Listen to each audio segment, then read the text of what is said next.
You can still hear me? Con. You said Con? Yeah, Con. Okay, cool. Okay. You can hear me? Con. Yeah, this damn thing is low as hell. That's louder. Say something. It's louder. Con.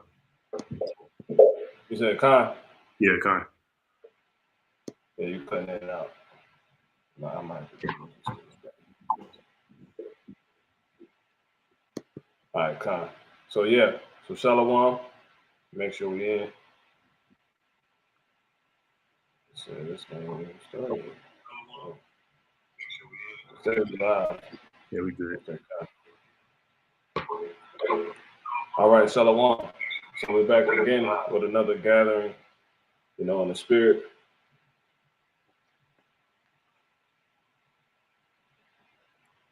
And to go into, you see the title pretty much of what we'll be focusing on, which is the truth is out, and it say lizardbeth, right? Who she truly was. And everyone knows, no one's accepting of this woman's death. And pretty much all the people that are coming out declaring what she's a symbol of and how she shouldn't be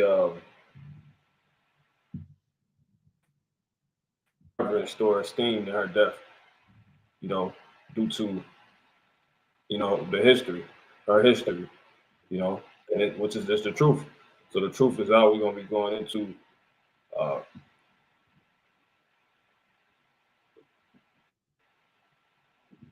Esau and who Queen Elizabeth truly is or was. All right. So before we get going into this, call la Yahweh Ba'Hashem Yahweh Shai Wahara Chachadash.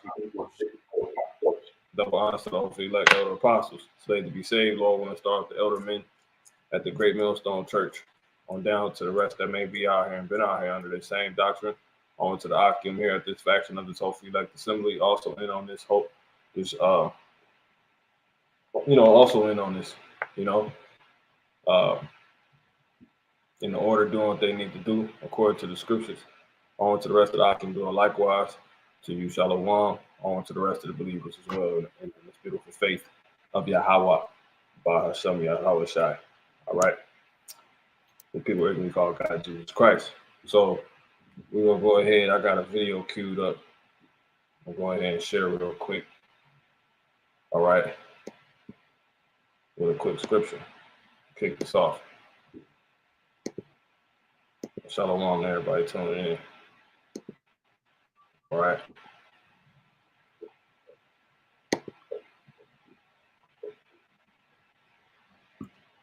See this see the screen, right? Yeah, sure. So this says, you says it's not on share? No, you good. Okay. All right. So you got the title, it reads, Queen Elizabeth Scares Away Child, right? Going into an example of how the truth is out. Why did she scare away the child? Because of the truth, right? So let's hit play. Expectation is dignified and proper around the Queen. But of course, sometimes nerves get the better of you. Check out 9-year-old Nathan, who is meeting Queen Elizabeth yesterday. You see, he's gonna look at his face. That kid right in the middle there? Yeah. Okay. So he's with his parents, David and Carrie, who are former Fame Academy judges. Here comes the Queen. Let's just watch this happen. Ceremony for us today. This is our adopted son.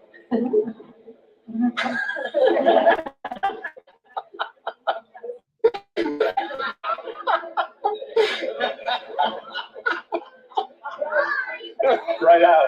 And these dumb adults, they laughing, but you clearly just said that, you know, the child was petrified. And why? We'll go ahead and just jump straight to the scripture. You got it. Okay. Matthew chapter 11. Chapter 11. At that time, Yahushua answered and said, I thank thee, O Father, Lord of heaven and earth, because thou hast hid these things from the wise and prudent, and hast revealed them unto babes. So I'm using this child as an example of us, right? We're able to see, you know, what's going on, you know, in the wake of Queen Elizabeth's death, so-called Queen Elizabeth death, right? Her death. And that's that the Heavenly Father, he's ending this damn devil's world, and he wants more to come out on who these people, these red people are that have been ruling the earth, that have acquired unto themselves these, you know, glorious titles, illustrious titles, right? All of this stuff. We able to see this during this, right? Like it's crazy. Like when they at funerals, when you see the dead body, funerals, like when somebody dies, somehow it's a word that comes up is wake. Isn't it called a wake? Right? We're gonna go to funeral service, and then you have a let me make sure I get that right.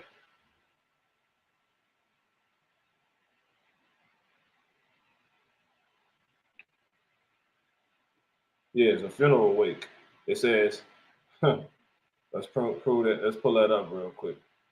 Well, you know, I don't even do all that, but it says wake. It says a ceremony. It says a wake is a social gathering associated with death. You can't make this up. It's a social gathering associated with a death.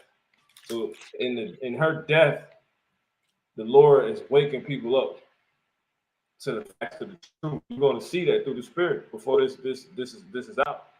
But the whole point, like I said, of this is that the Heavenly Father, he has revealed these things to us who are likened unto children, right? Because children, and we're using the actual child as an example, because children, they're in a state where they can see things for what they truly are, right? It's plain to them. They're not all, they haven't trimmed, they haven't been infiltrated, you know, they're pure, right? They don't have a bunch of other people's thoughts put on them. You know, they're not trying to be politically correct. They see things simply for what they are. Like when you think about the instance of when a child simply, like how they just address things. Oh, you're mean. It's just simple. As simple as that. Versus an adult comes with reasoning. Like you could say, the adult can say like, oh, this person's mean. But the reason he's mean because he's been going through. The children is just playing. So that's why the Lord uses this instance. He uses children as a symbol in the scriptures for being able to see. And that doesn't mean children are always right. Right, but let's hit play on this one more time. The expectation is to act very dignified and proper around the queen. But of course, sometimes nerves get the better of you. Check out 9-year-old. All these dumb people, they want to ignore what's clear to everybody. And even if they see it, they'll say it's something else. Like how the Lord says, Jake, they got eyes to see, you know, but they see not. All right. 9-year-old Nathan, who was meeting Queen Elizabeth yesterday. And obviously, if Jake, who's above all people, was like that, you already know the other people, the rest of these people, these Edomites and so forth, the rest of these heathens, they don't have It's the same for them. They don't have anything coming. They don't have a shot, right? That's why I say the whole world spiritually, it lies and grows darkness. And these people are covered with it. But anyway. He's gonna look at his face. He looks petrified. That kid right Yeah. They clearly saying it for what it is, but are they acknowledging it for what it is? Are they accepting it for what it is? Or are they making it, they denying the very thing they see? That's exactly what they're doing. You see, he's gonna look at his face. He looks petrified. That kid right in the middle there? Yeah. Okay. So he's with his parents, David and Carrie, who are former Fame Academy judges. So here. He's petrified in what regard when he see Queen Elizabeth? Why? Because the truth is there. It's plain to him. Here comes the Queen. Let's just watch this happen. Presenting ceremony. Today, this is our adopted son.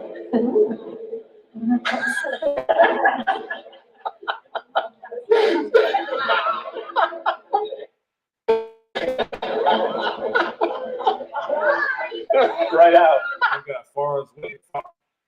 He got as far away as possible. Because what's clear to him that she's a demon. That's the truth.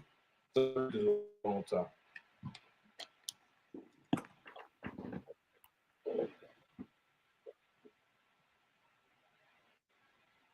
You there? Salaki. Looking up something. Yeah, Matthew. Shalom, Mark. Shalom. All right, let's rock. Yeah, Matthew chapter 11 and verse 25. At that time, Yahushua answered and said, I thank thee, O Father, Lord of heaven and earth, because thou hast hid these things from the wise and prudent and hast revealed them unto babes. So we're not focusing on children. The whole point is what? This is just an example to show you it's something up with Queen Elizabeth. The Lord, he had that event happen for this very moment because we will use it and you other people will see it. In the scriptures, children are a symbol of seeing things plainly for what they are. All right. Now, is this actually talking about children? No, it's talking about those that take on the nature of children. Children, once again, are in a state to where they can receive. They're not all influenced, and they see things for what it is. It's just that simple. Not necessarily all the time. And why is this? Let's get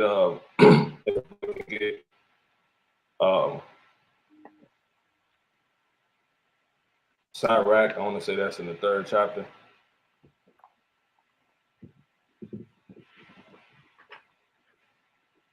Right, in the 19th verse. Sirach 3:19. They are in high place, renowned, but mysteries are revealed unto the meek. See? And let's just pull that up on the screen so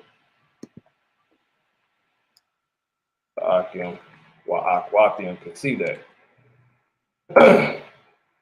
All right, you read that one more time, brother. Sirach 3:19.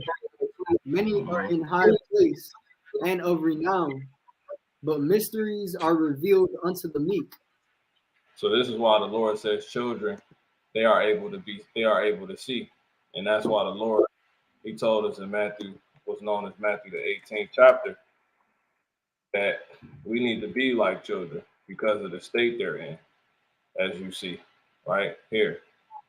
Right, he called a little child unto him and set him in the midst. He told us to become like children, right? Why? Because they're humble. They're in a state to where they can receive things. They can receive what? One more time. Let's start at 18. Sirach 3:18. So the greater thou art, the more humble thyself, and thou shalt find favor before the Lord. Many are in high place and of renown, but mysteries are revealed unto the meek. And what is mysteries? Secrets, right? Hidden knowledge, forbidden knowledge, all that so-called, right? All that's revealed unto the meek, aka the humble. Children are in that's the particular state they're in. They're in a meek state. to where things is just plain can be plain to them. It's clear to them. Oh, you're mean. Oh, you're funny. He seen her for what she was, right?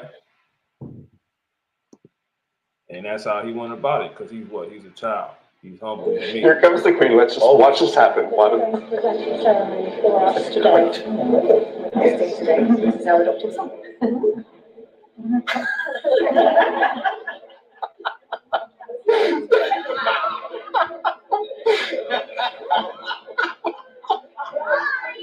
Right out. See? So that's all we're using this for, just to what? To show that it's obviously something up with the Heavenly Father. Because once again, children can see things for what they are. Right? So that's pretty much that. You brothers have something? Something up with Queen Elizabeth. There was something up with her. Brothers have something else? Yeah, I got something real quick. Okay. 1 Corinthians 1:27. But the Heavenly Father hath chosen the foolish things of the world to confound the wise. And the Heavenly Father hath chosen the weak things of the world to confound the things which are mighty. So the Lord, he chooses to reveal those secrets, unto the lowly, which are the meek, which will be counted as weak things. And he does, though, to confound the mighty, those who, are presumed to be wise. Verse 28 reads, and base things of the world and things which are despised hath the Heavenly Father chosen. Yeah, and things which are not, to bring to naught things that are.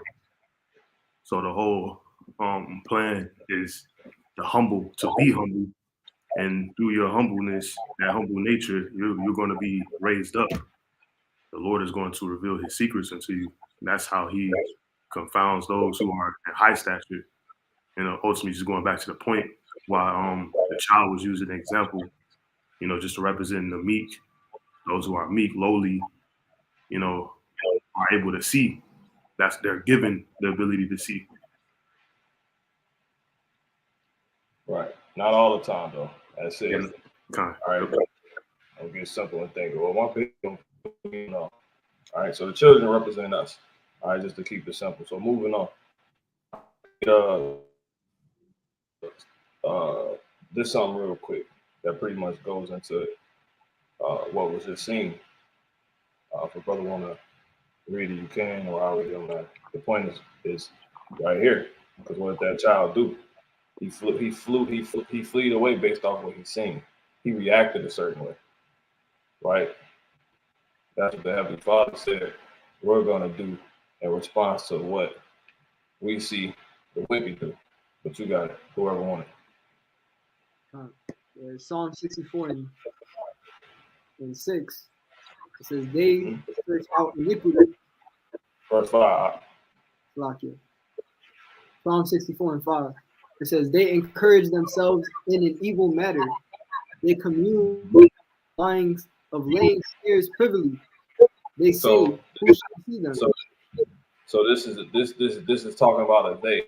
Who's the day? Well, in context, when you jump up, the wicked, right? They take counsels, they work of iniquity, they do wicked things, they take secret counsels, all of that, and they are out to get people, right? Wicked imaginations, the wicked imaginations.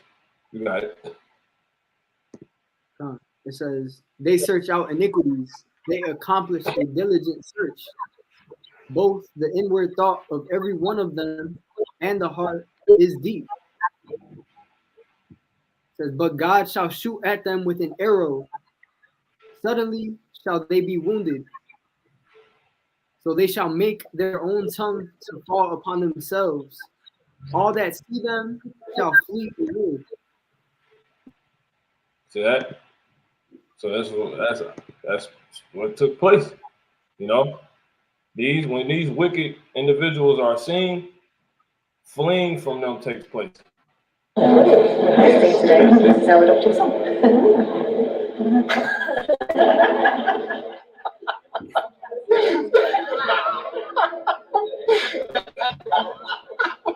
You're seeing it, but these dumb people think everything a game, right? So she was of that wicked.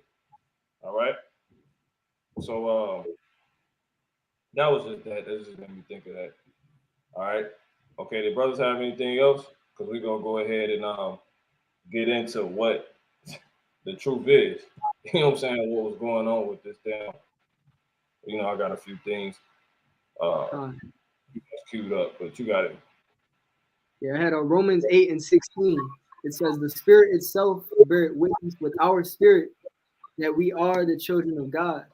And then just looking at the video, I'm not too sure if the man standing behind him, behind the kid, was his pops, which is a Jake.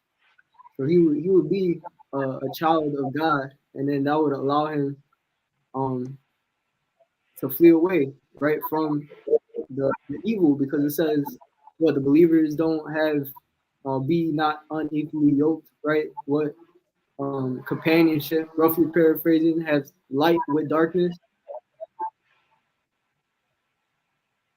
Mm-hmm. Yep. Only people that went along with it was people that was on her side, which is why they was there. Right. They was of her nature. You know, you notice the people that was in the video, you had different ethnicities that's been affected by her, different races. You know, dude in the video appeared to be a Jake. You know, they just sitting there laughing. And then Esau the devil, since he has control of everything, these fake Jews, they present it to you with their red fucking nasty faces as if it's a joke, you know? But if you listen to them, they're telling you it's not a joke. Forget how they're going about it per se, like how it sounds, what is actually being said. It's like people listen to dumb songs, and the songs are completely filled with, you know, wicked lyrics. You know, they listen for the, you know, the melody. It's smooth, but it's complete wickedness that's being said. So he's laughing while he tells you the child's petrified, right? And the child flees away. When in the Bible, that's something that's showing you, right, is light there. Light there from the child that's shining on darkness. You know, that's pretty much what's being made manifest. The scriptures say, light, whatsoever is like, whatsoever. Let me grab that real quick.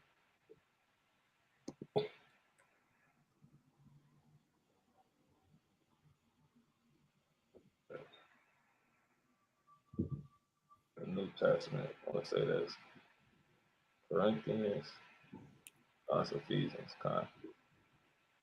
Right here it says, but all things, Ephesians 5:13, that are approved are made manifest by the light. It's like it, but all things that are reproved are made manifest by the light. So if you want to know if something is wicked, read about it, see if it's deemed wicked in the Bible, which is, you know, the see if it's deemed wicked according to the words of the Bible, which these words are light. And if it is, it's clear now that that actually is wicked. So, but all things that are reproved are made manifest by the light, right? So, for instance, Esau is unclean; he's reproved. He has leprosy. That's reproved in the Bible, and it's made manifest that he's clearly someone that's reproved and unclean when we bring these words out, which is why he don't want us pushing the Bible and all his deeds as well. That's showing you this word is light. But it's the point, for whatsoever do make manifest is light. And that child made it manifest. That child was pretty much an example of that, you know? So that's why he fled away. But anyway.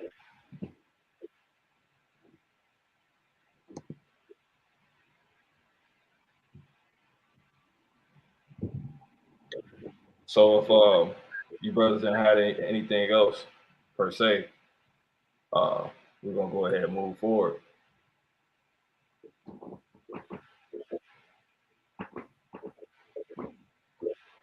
Okay. So this article right here, right, and it's pretty much going into what you see to be one of the British crowns. All right. It looks like the crown. I believe this actually is the crown. No, this is not this might have been one of the crowns that Queen Elizabeth wore. I know she has a specific one, which we probably gonna go into too. That um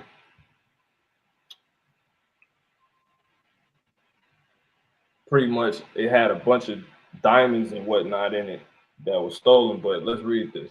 So whoever want to read it, you brothers got it. Con. So this is going into the truth of the matter, man. You know, this lady was real wicked. She wasn't who you thought she was, man. And now that she's dead, you know, in the wake of her death, all this is gonna come out, you know. So look how the Lord worked. But you got it. It says, London, as the news of Queen Elizabeth, like, let me get the title of the article. It says, besides Kohinoor, these 4 items were also taken away by the British. All right.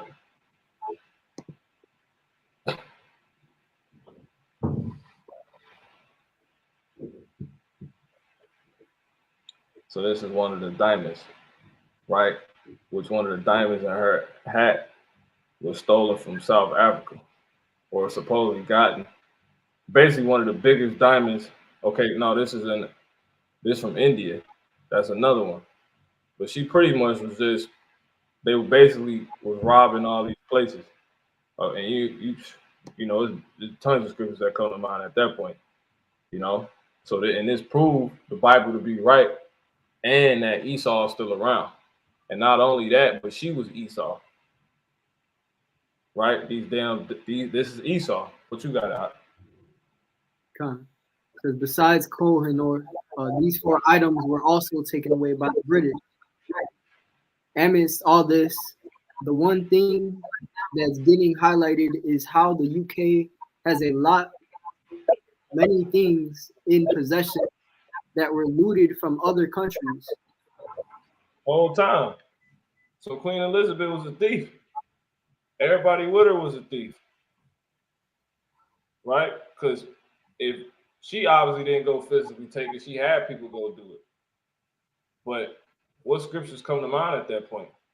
You know, you got Sirach in the 10th chapter, all right, and the first verse on down, all right, which reads what?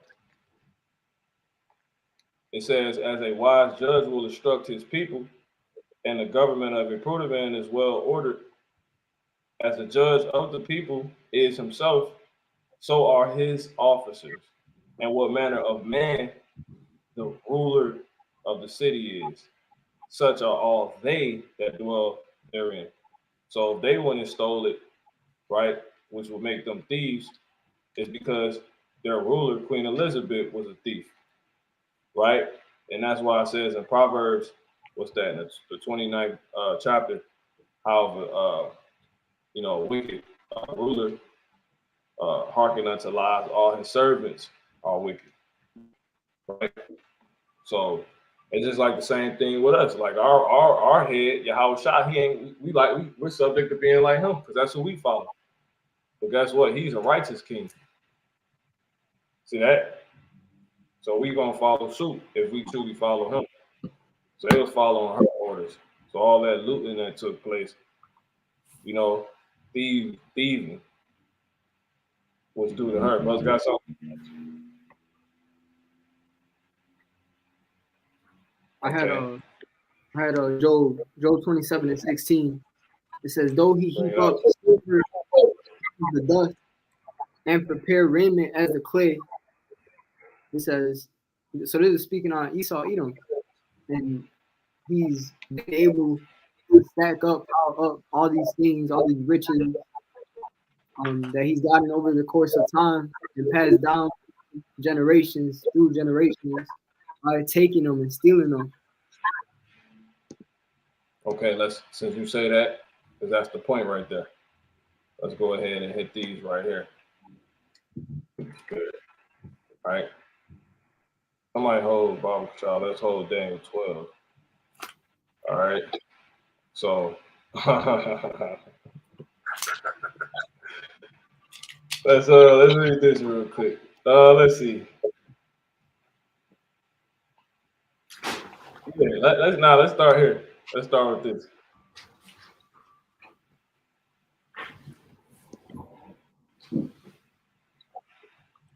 Yeah, Khan. It's Habakkuk chapter 2, this verse 1.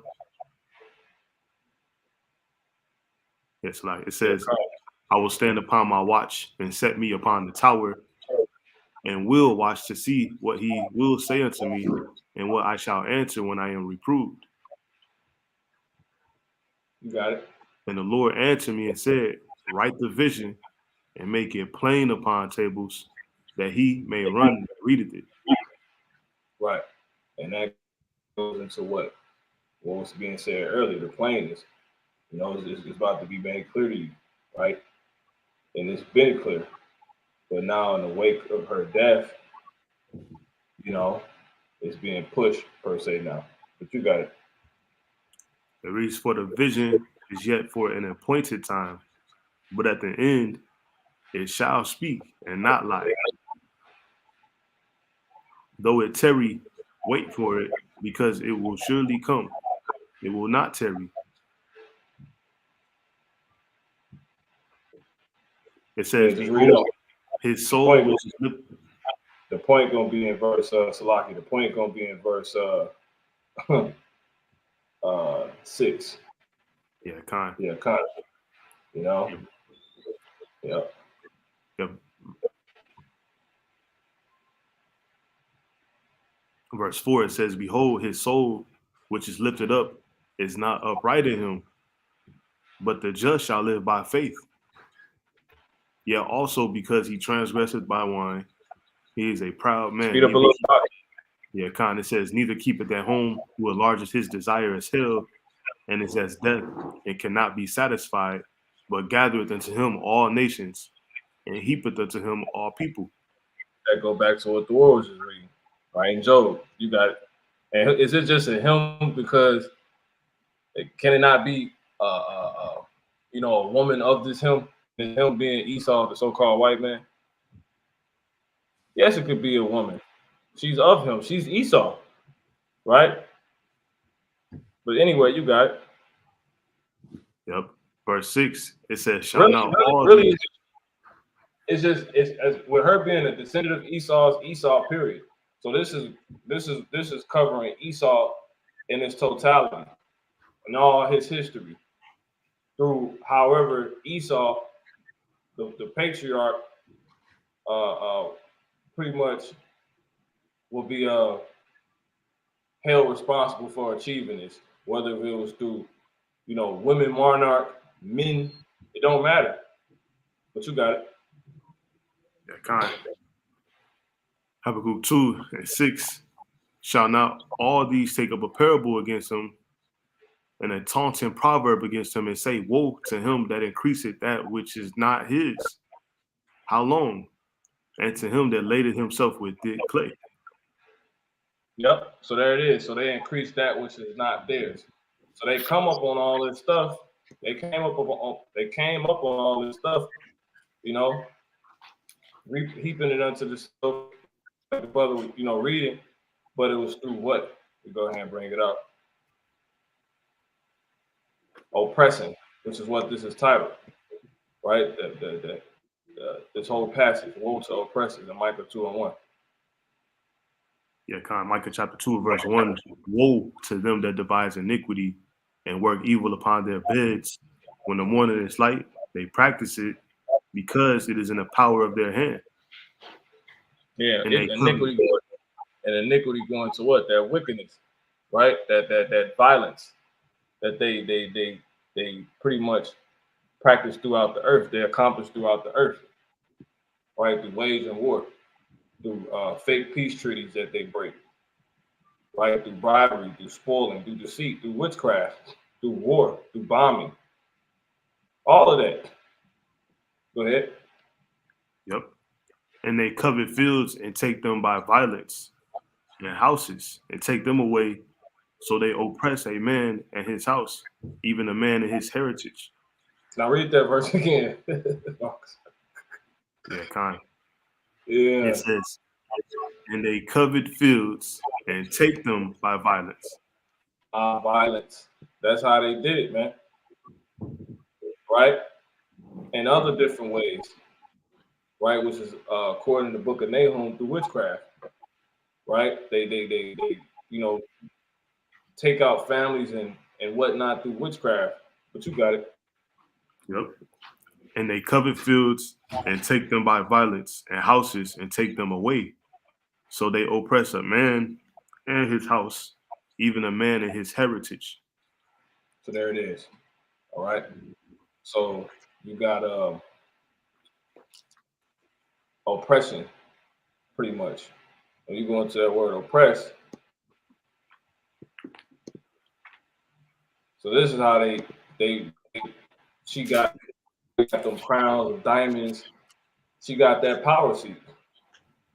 It says oppress, keep someone in a subservience and hardship, especially by the unjust exercise of authority.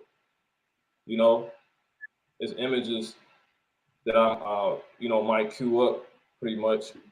She she's deemed the queen of Africa.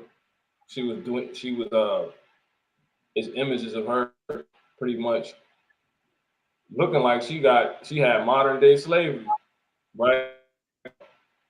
You know, during her reign, which would be more obviously able to be deemed modern technically in comparison to when, slavery in comparison to the times of when actual slavery is to be acknowledged, which is what, like the 1700s, right? 1800s. She wasn't even alive then. But you see in these images, if they're queued up, pretty much the slave or subservient practice, aka oppression, being practiced by her, caught red-handed. But they presented her to the world like she was just this innocent old lady, and she wasn't. Right? She was of the devil. Her father died in his sleep, who's a king, right? But King George, which they stole our whole bloodline and just filled it in. That's why when you look at Queen Elizabeth sitting on the throne, she has an image that looks just like the King James image that completely reveals him to be a so-called black man, right?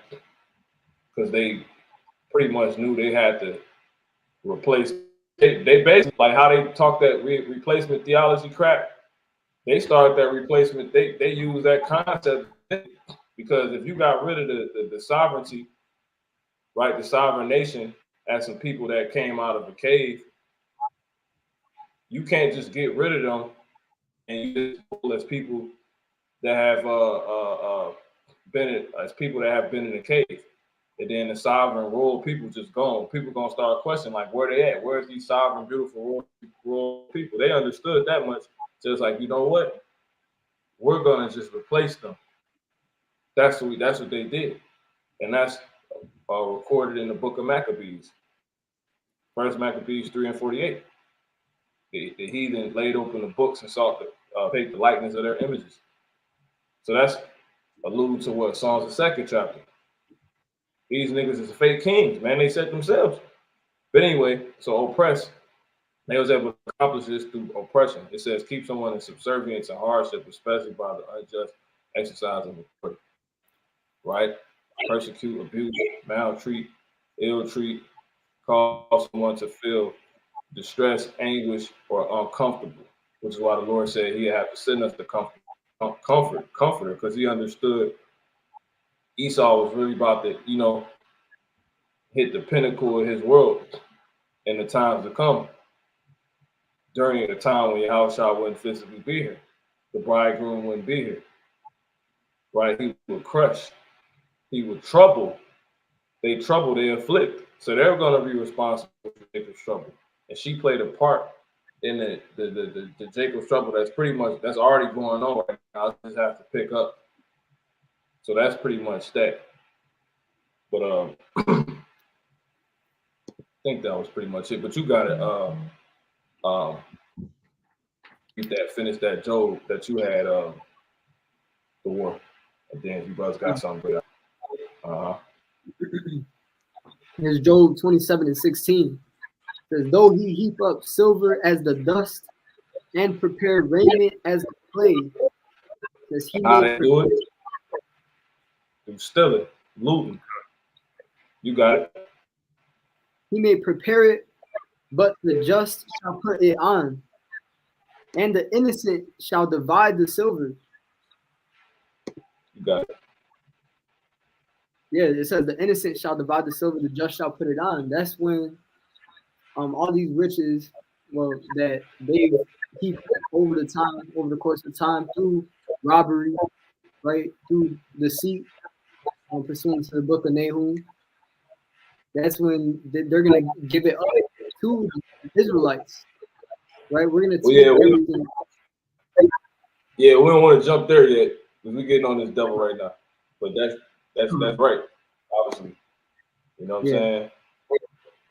Y'all gotta hear like what these moms done did, you know, which is who she which is her the display of how can I say this? The display of who she was is pretty much a testament for how much wickedness they did. And her display was what? Hella luxurious. So however much luxury you seeing her in and prestige you seeing being put upon her, that's just a testament because they would have done all that through stealing, wickedness, oppression. That's a clear testament of how much wickedness they did, man. Completely. You know, like when you go back to this crown, right? Like, which was an assortment of materials, precious stones and whatnot, right? At least this one. This is not the particular one. It might be in the rest of this article, though. It should be. See all of this, the Great Star of Africa diamond. We're gonna read on.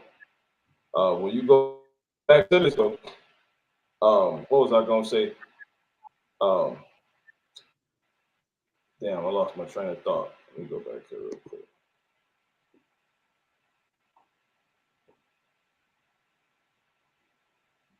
Still goods, loot means still goods from a place typically during a riot, a war riot. Plunder. Steal. So they were stealing. Right? I forget what I was about to say, but yeah. All of these that's what I was gonna say. Call I'm like, how about you no shot? These crowns, like in particular, was a display or a contraption of all the of all the wickedness they accomplished, right, at different times, which is seen through these different stones that's in the hat. That's what that was. They kept doing it, like because they added to the hat. They all of these. Let's just read on, and then it'll make sense. You got it, the one. Yeah, it says, amidst all this, it says the one thing that's getting highlighted is how the UK has a lot of many things in possession that were looted from other countries. Plural, right? Country, plural. You got it.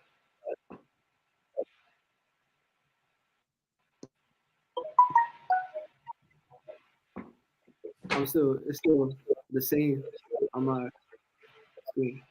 Yeah, this damn thing. Yeah, Satan, he on some whole other shit right now. This shit tripping. You got it, it's a lot. Netizens. Close that shit up. Close that up. All right, you got it. That's it for the image. Netizens on Twitter demanded the UK give back the Kohinoor diamond to India. See that? So that's that. All right. You got it. London, as the news of Queen Elizabeth II's demise made headlines, a new trend got popular on Twitter. Hashtag Kohinoor. Netizens on Twitter demanded the UK give back the Kohinoor diamond to India. Many people believe the precious diamond, which is now mounted on the crown of the Queen, should be rightfully back in India. Amidst all this, the one thing that's highlighted is how the UK has a lot of many things in possession that were either taken away or looted from other countries during the colonial reign. Right, because they was colonialists, right? They colonized, which goes into pretty much proof that they're Esau, and reason for why we should see the upliftment the Heavenly Father is clearly trying to make us come into or feel through her death, because she was a part of the colonial reign, and those colonial colonizing, that is something that affects us tribes. Us Jake, we was colonized. America was colonized. It started as the 13 colonies. They was colonizing the shit. The Brits, who was a part of the seven heads, which is basically a big ass system of Edomite reign.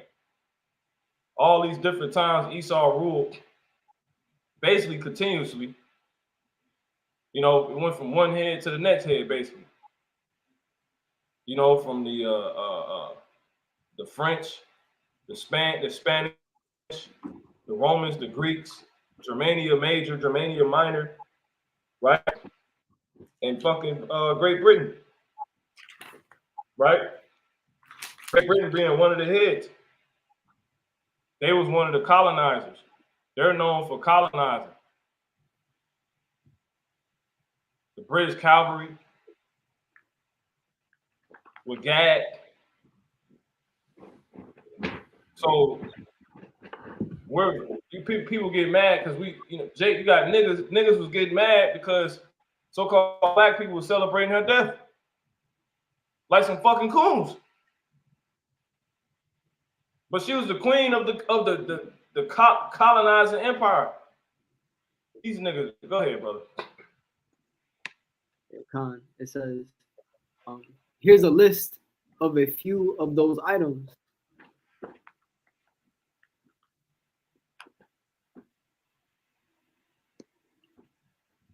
says, number 1, Great Star of Africa diamond. Amongst many prized possessions of the Queen, the Great Star of Africa diamond clearly stands out. It is the world's largest diamond and weighs around 530 carats, estimated to be worth around 400 million US dollars. It says the Great Star of Africa was mined in South Africa in 1905. According to many historians, got the biggest diamond ever discovered in was it South Africa? Yeah, South Africa. On her hat. But it was through colonizing. It was through subjugation. It was through deceit, war. All of that. Witchcraft. That's how they did it. You got it.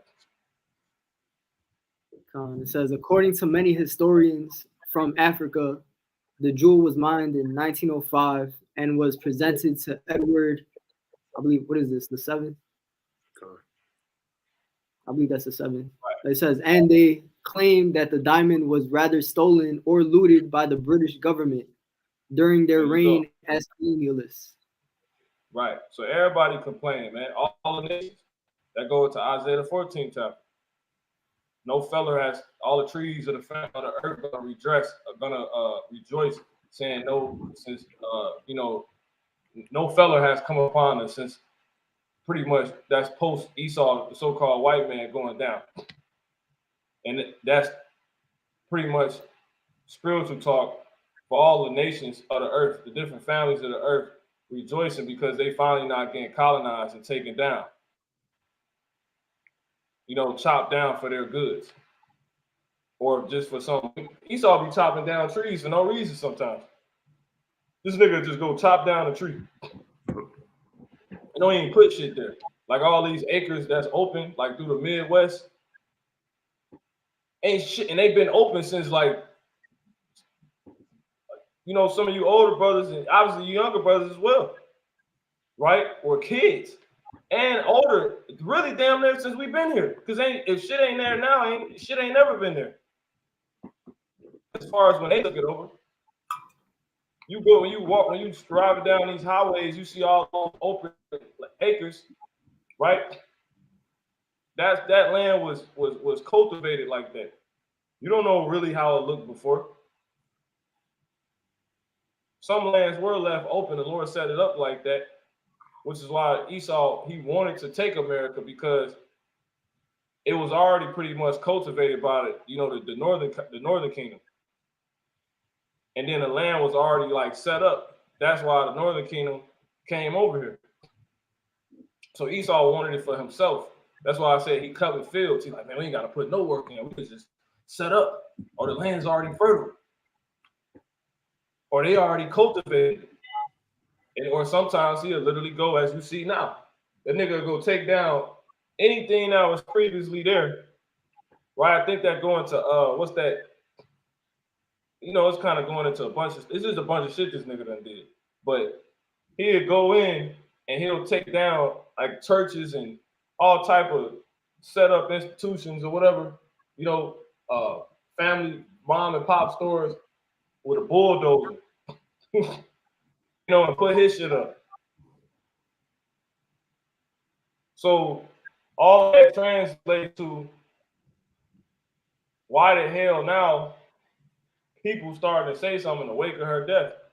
Because it's a lot of shit happened during her reign.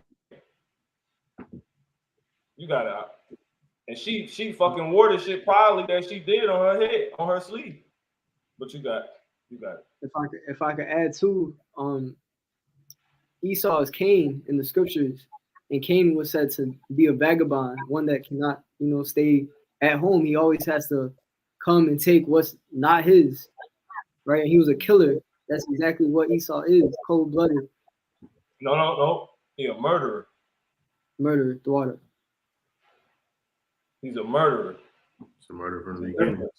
Yeah. That nigga a murderer. Because like the nigga came up, because niggas be reading that in the Bible, like, man, you can't, thou shalt not kill. No. First of all, that means when your house shall come back, he gonna break the law then. If you can't kill, right? How's that? Because he's gonna kill a lot of people when he come back. So how he gonna kill? Go ahead. Yeah, I say it's in our law to stone people to death for certain offenses. But the point is, how can he come back and kill if killing is an offense? That's because killing he can come back and kill because killing is not an offense, which I know the brother understand, but just being specific, making sure that's understood to those that's listening that may not know. He can kill because killing not an offense. Murder is. When you look up that word kill goes into murder. It's murder. It's to attack. When you go into those scriptures, when they talk about if a man smite a man so that he die, he shall be put to death. That's murder. That's not killing. First of all, the Lord of man of war. So that's different. Then the scriptures tell you an eye for an eye, tooth for a tooth. Going into a life for life. So would that be murder? No. That would be killing. But yeah, like the brother saying, the nigga Cain, and Cain was what? As Yahweh told him. what? A murderer. You know? But you got out. For those that don't understand, you know, that need clarification on that. Because that's definitely a stumbling block out here too.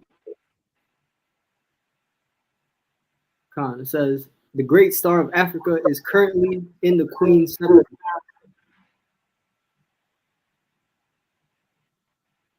Mm-hmm. Oh, it's in the Queen's what? Scepter. Yep. Boom. Let's just go right into what was just being quoted. So that's how you know this is all spot on. You know, we're gonna speed through this because there's way more that it's gonna, they gotta get brought out real quick. I'm gonna spend too much time here. Let's go ahead and get this. Fifth verse. Isaiah 14 and verse.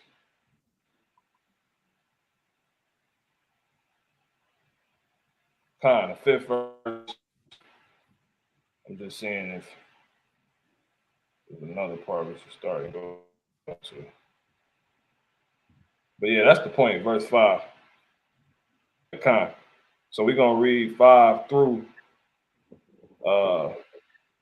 8, because this one was just being quoted as far as the family tree statement. All right, for those that was listening, you got it. Yeah, Isaiah 14 and 5. It says the Lord. Start at 4. Yep. Isaiah 14 verse 4. It says, "Thou shalt take up this proverb against the king of Babylon and say, How hath the oppressor ceased? How has the golden what? city ceased? The oppressor. How hath the oppressor ceased?" That's it. The oppressor. That's what we're going into. All right. These people, she got all this shit through oppressing. So it's the same person that's being talked about by all the prophets. Habakkuk was talking about an oppressor. Or no. Yeah, was that Habakkuk or was that Micah? Micah. That was Micah, right?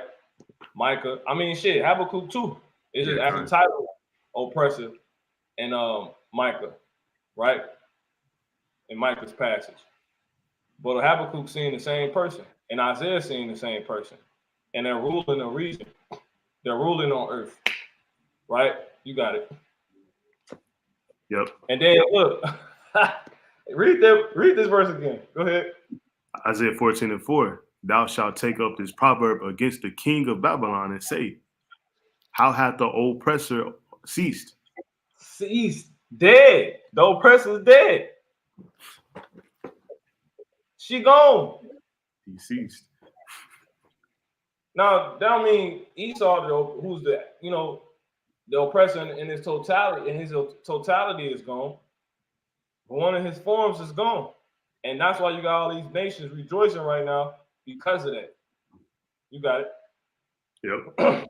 It says, "The golden city ceased. Go ahead. The Lord hath broken the staff of the wicked and the scepter of the rulers." So this oppressor is the wicked. He said he has broken the staff of the wicked and the what? The scepter of the rulers. And the scepter of the rulers. So Queen Elizabeth ironically had a scepter. So the Lord say the wicked are the ones that got scepters. All right? Let me close this back. Close this out. The great star, and she had what? The great star of Africa and her scepter. See that? So she was the wicked. And you have people that are still gainsay, but you niggas gonna get it when you in a concentration camp. You got it.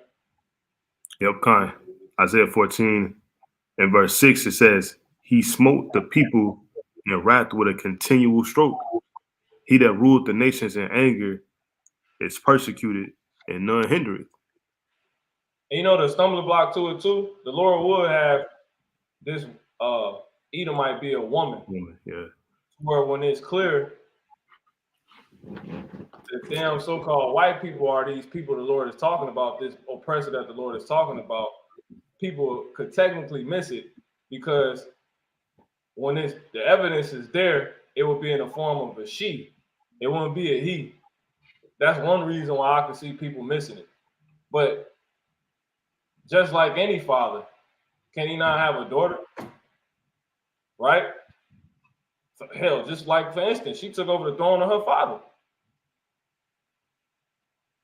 So is it all that continue in his name? She's of it. So you ain't got no reason not to see this, but some people won't, just like those ones that was in the video laughing. You got it. Yep, verse 7. It says the whole earth is at rest and is quiet. They break forth into singing. Yeah, the fir trees rejoice at thee, and the cedars of Lebanon, saying, since thou art laid down, no feller has come up against us. So that's it. All right. So it's clear. All right. So let's go ahead and jump back. We're going to go ahead and start moving on. All right. So there's another thing that they got. You got it out. Number 2 on the list, it says Tipu Sultan's ring.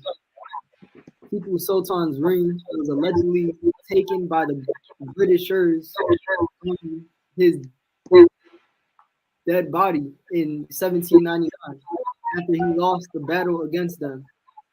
It says, according to many media reports, the ring was sold at an auction in the UK to an unidentified bidder for around was that 1,000,000 for 145,000 British pounds. So that's weight, right?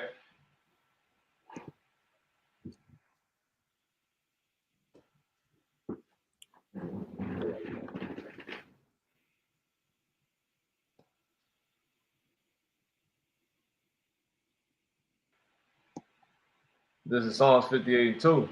Yeah. And heart ye work wickedness, ye weigh the violence of your hands in the earth. You know, because that was gotten through violence, war. And then that's how we know y'all not the people of the Lord, y'all not the real Jews, because all y'all got everything through war. Y'all kingdom was set up through war. And even though, okay, cool. Because that's how we're gonna get our set up, right? But y'all actually still have war going on during your reign. And the war is increasing, which is supposed to stop when the kingdom comes. So this is how we know y'all not the real Jews, according to Isaiah the 2nd chapter, right? And is that Zechariah the 14th chapter, I believe. All right, so that's what they, actually weighed. They weighed violence. And then that's the spirit we're gonna come back there. But you got it. Ain't that some shit? They took his ring from his dead body after he lost the battle against him. And then it was sold in pounds. So they making money off violence, death, everything this nigga done ever did, man. You think about WWE, they make money off violence. They had a problem with the show Tom and Jerry because it was based upon violence. But that show made money. Right? So this just proves y'all not the people. Y'all the goddamn devil that the Bible speaks about. All right, got one more. I want to pull this up. And that other one is Zechariah in the 8th chapter. But so when God's universal reign is going on, this is how it's gonna be. All right. It says what? And it shall come to pass in the last days that the mountain of Yahweh's house, Yahweh, by some Yahweh Shai, house shall be established in the top of the mountains and shall be exalted above the hills, and all nations shall flow unto it. So they think they got that. So it's like, okay, we're the Jews. No. And many people shall go and say, come ye and let us go up to the mountain of Yahweh, by Hashem Yahweh Shai. And it says, to the house of the God of Jacob, and he will teach us of his ways, and we will walk in his paths. For out of Zion shall go forth the law. Why are these people talking like this? And y'all not Zion. This is not a Israelite-based law, nor do y'all claim it to be. So that's another cut. It says, and the word of Yahweh, by Hashem Yahweh Shai, from Jerusalem, and he shall judge among the nations, and shall rebuke many people, and they shall beat their swords into plowshares. So all those metals made by the artificer is going to be beat to work on fields, to refurbish the earth. That's what they're going to do. They're not going to need metals to be contracted into weapons anymore. Because why? It says, in their spirits into pruning hooks, nation shall not lift up sword against nation, neither shall they learn war anymore. That's why, because they're not going to learn war anymore. So while their reign is continuously going on, which is them having a kingdom which was gotten through war, they still have war going on. But if you're the people of the Lord, you're the real Jews and all of that, right? If this was the kingdom, if these are the people that the Lord is going to appoint to finally rule, if you're not the people that the Lord said he's going to take down, which are the wicked who are ruling the earth, you know, just for a duration until the Messiah comes and institutes the world of Jacob and those true rulers, you wouldn't be warned if you want those people. What you are. And she's of those people. And who is these people so-called? They're Edomites, Idumeans, red people, so-called white people. Y'all fake, y'all lied. Y'all lied about everything. The term white people was made by a man named Blumenbach, Frederick Blumenbach. I was going to go, do a lesson on it, but I'll just pull it up real quick. Johann Blumenbach and the classification of human races. This nigga is who came up with so-called white people. And it's old, you know what I'm saying? But it's just something that ain't pushed a lot. But this is where you get that shit from. He came over with Caucasian people from the Caucasus Mountains. And he had an idea that the so-called Caucasian people which was his people, who were just Edomites, were the superior people.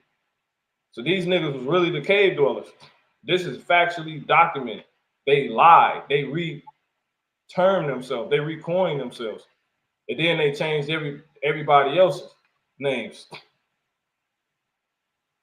That's why I said, who would trust a thief that is well appointed? Nigga changed his identity. You know what I'm saying? He like goddamn the nigga off of what's that movie? Gerard, the guy that Gerard Butler, I believe that's his name, play on Law Abiding Citizen. Him. When the nigga was, he completely completed his crime perfectly. He had the mask on, he had the all that. He was well appointed. So you couldn't do nothing with him. You couldn't lock in with that, You couldn't hold him.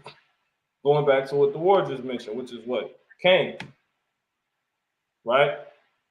But anyway, so that's that. And then this is all throughout the scriptures. It tell you that in Zechariah the 8th chapter. All right? I'll just pull it up. I won't read it. 8:23 says what? Well, not 23. Zechariah. No, that was right. Zechariah 14. Uh-oh. Lie. You brothers have some?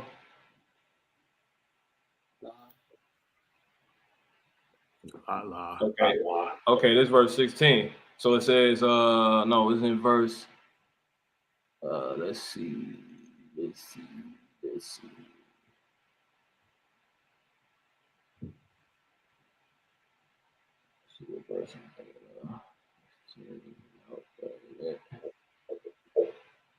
No, it ain't that.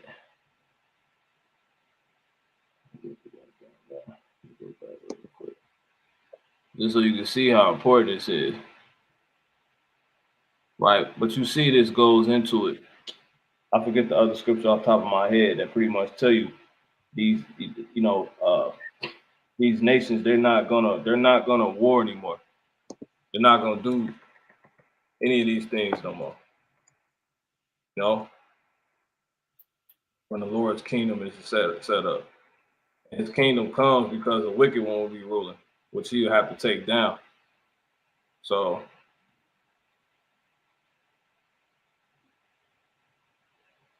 yeah, kind. When I get it, I'll throw it on the screen. But you got it, brother.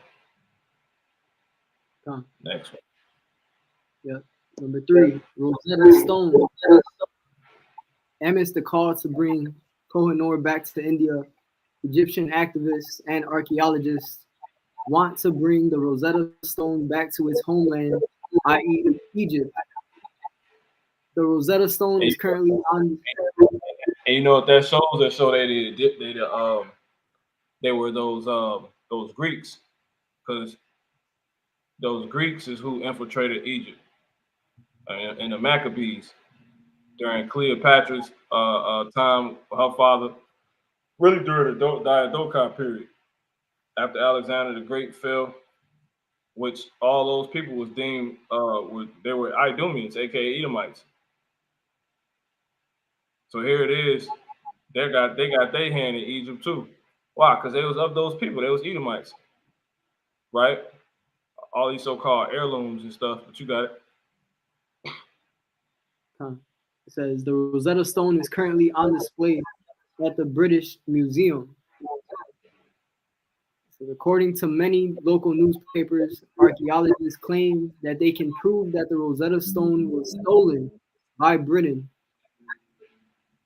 The Rosetta Stone dates back to 196 BC, and according to historians, the famous stone was acquired by Britain after they won the battle against France in the 1800s. It's the same story. Devil being divided against himself. Because here it is, France were Edomites, right? It's the same thing. Now, what happened during what was going on during 196 BC? It tell you right here. It is an honorary decree in the Greek tradition dressed up by the Egyptian priests for King Ptolemy V after the victory of another native revolt. They singing so fucking caught.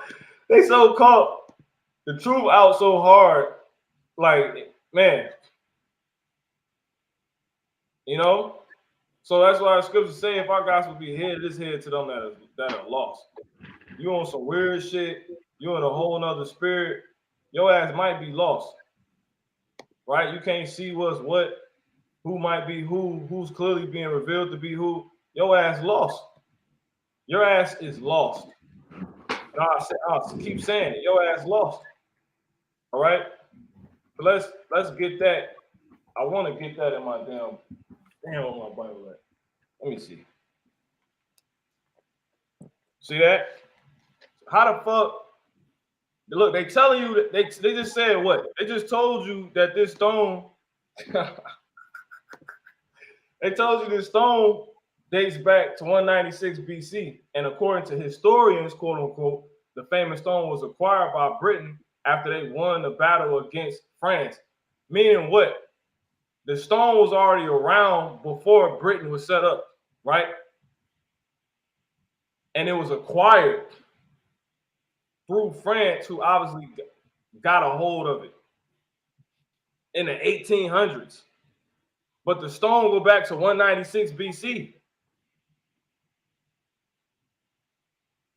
It was acquired from what place? Egypt.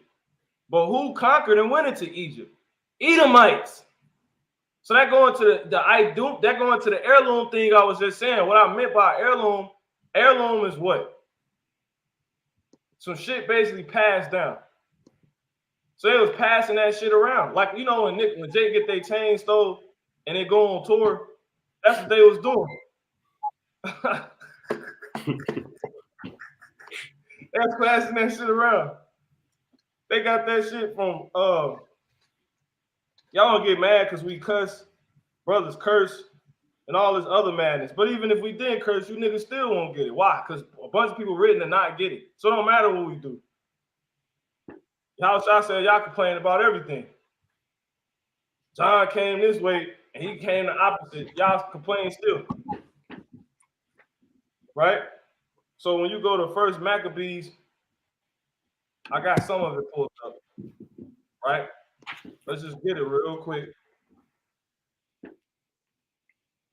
So these niggas, the whole crown was a contraption of stolen items. You know, she was a thief. Let me put this in here real quick. All right. You know what? Let me just do this. Let's just do this.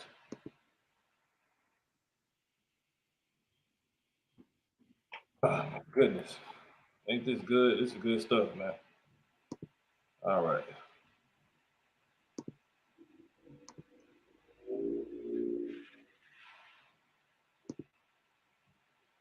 Well, sitting around mad because we got it right. You got it right. Niggas envious. Mad. Just on some weird ass shit. This is over dumb shit. I'm just stupid ass shit. I hope you niggas die. Every nigga like that die. Every single nigga like that die. Straight up. Hope your ass fucking die. Repent or die. Damn, Diddy had that goddamn little slogan. Vote or die. Pray to repent or die. But anyway, when you read First Maccabees 10 and verse 51, it's in here. Just keep this concise and to the point. All the other stuff is irrelevant, right? Jake, we sitting here with our heads up our ass and you know, our whole book is right before us. This shit is crazy, right? So when you start at 39, this goes in Ptolemy. Man, they got this thing twisted. These words these letters, they go to priest, right? Alexander. Okay, I'm not even at 51 yet. Let's see, good. Let's go. Yep. For so much, let's start at 51. All right. If a brother want to read, these brothers got it. This is just to prove this real quick. Yeah, kind. So First Maccabees 10:51. Real quick, Afterwards sent ambassadors to Ptolemy, king of Egypt, with a message to its effect. Now pause there real quick. So that just mentioned who? Ptolemy. Going back to what? 196 BC. The Rosetta Stone. What happened in 196 BC? The Rosetta Stone. See it? Was basically, obviously, as I said, gotten through the Greeks.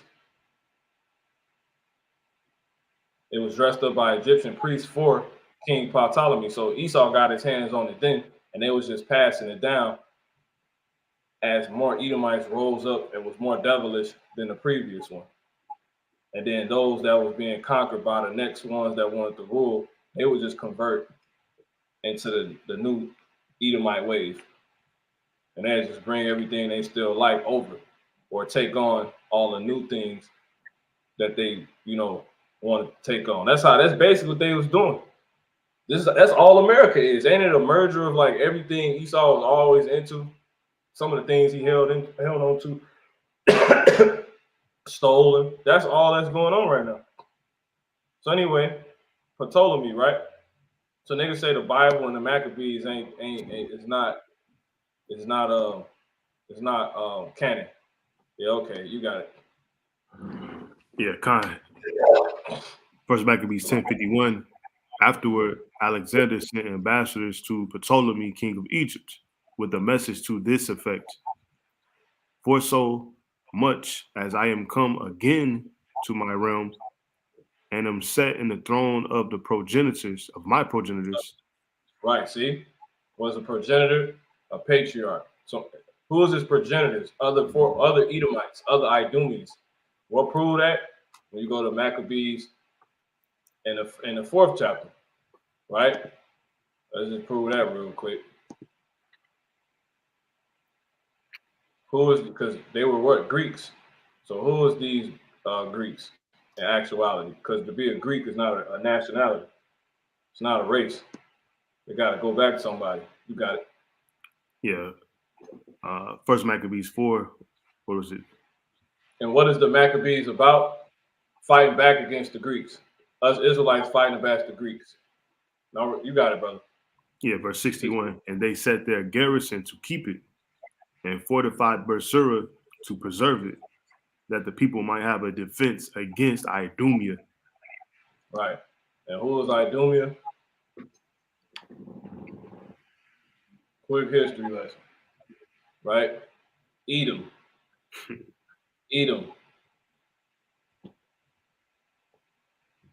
Edom. The word Idumea is a Greek Grecicized form of the Hebrew name Edom. It's a Greek name for Edom. So those were Edomites. Idumea is a name given to the land controlled by the descendants of Esau, Jacob's brother, known as the Edomites. So Maccabees about what again? Israelites, so-called blacks, Latinos, and Native American Indians in the time of antiquity were really Salakia, the Southern Kingdom, which would more so be chief of just so-called Negroes and so-called West Indians, right? But you still had sprinkles of the tribes left of the Northern Kingdom fighting against Greeks, who were actually who? You can read it one more time. Yeah, kind. First Maccabees 4:61, and they set there a garrison to keep it, and fortified Bethsura to preserve it, that the people might have a defense against Idumea. Edomites, right? So these Greeks were Edomites. They were Idumeans, aka Edomites, so-called white people. So let's go back and just finish this up real quick. So this a cut, and it's proven that what? Queen Elizabeth and all these crackers that rule right now, all them so-called white people that got a hold of all them stones and all them stolen possessions and the Rosetta Stone, they're Idumeans. They're Edomites because they kept that stone in the family. They were all so-called white people. We just read, we know the Greeks were so-called white people who were actually the Edomites, who was the ones that got a hold of the Rosetta Stone in the first place, roughly around 196 BC, and then it was acquired down the line by other empires that Esau was ruling, so-called white people, which first was who? The French, and it was taken from the French by another Edomite empire, which is the British, which is the one Queen Elizabeth was the queen over. And all those people are so-called white people. See that? So they kept that stone in the family. So that proves she's Edomite. Esau ruling. But you got it. Yeah, kind. First Maccabees 10:51. Oh yeah. Hold on, this didn't even go back. Okay, here we go. So Con 12. Mm-hmm. Yeah, kind. Start at 53. Now I'm reading this down here. Something in 60. You got it. Yeah. Verse 51, it says, afterward, Alexander sent ambassadors to Ptolemy, king of Egypt, with a message to this effect: for so much as I am come again to my realm, and am set in the throne of my progenitors, and have gotten a dominion, and overthrown him pushing that they keep it in the family. That's him pushing that they keep it in the family. Who was his progenitors? Well, if he's an Edomite, he's a Greek, he would be Idumean, aka Edomite. So his progenitors would be other Edomites. And they got the dominion. And they overthrew Demetrius and recovered their country. But you got it. Yeah, verse 53.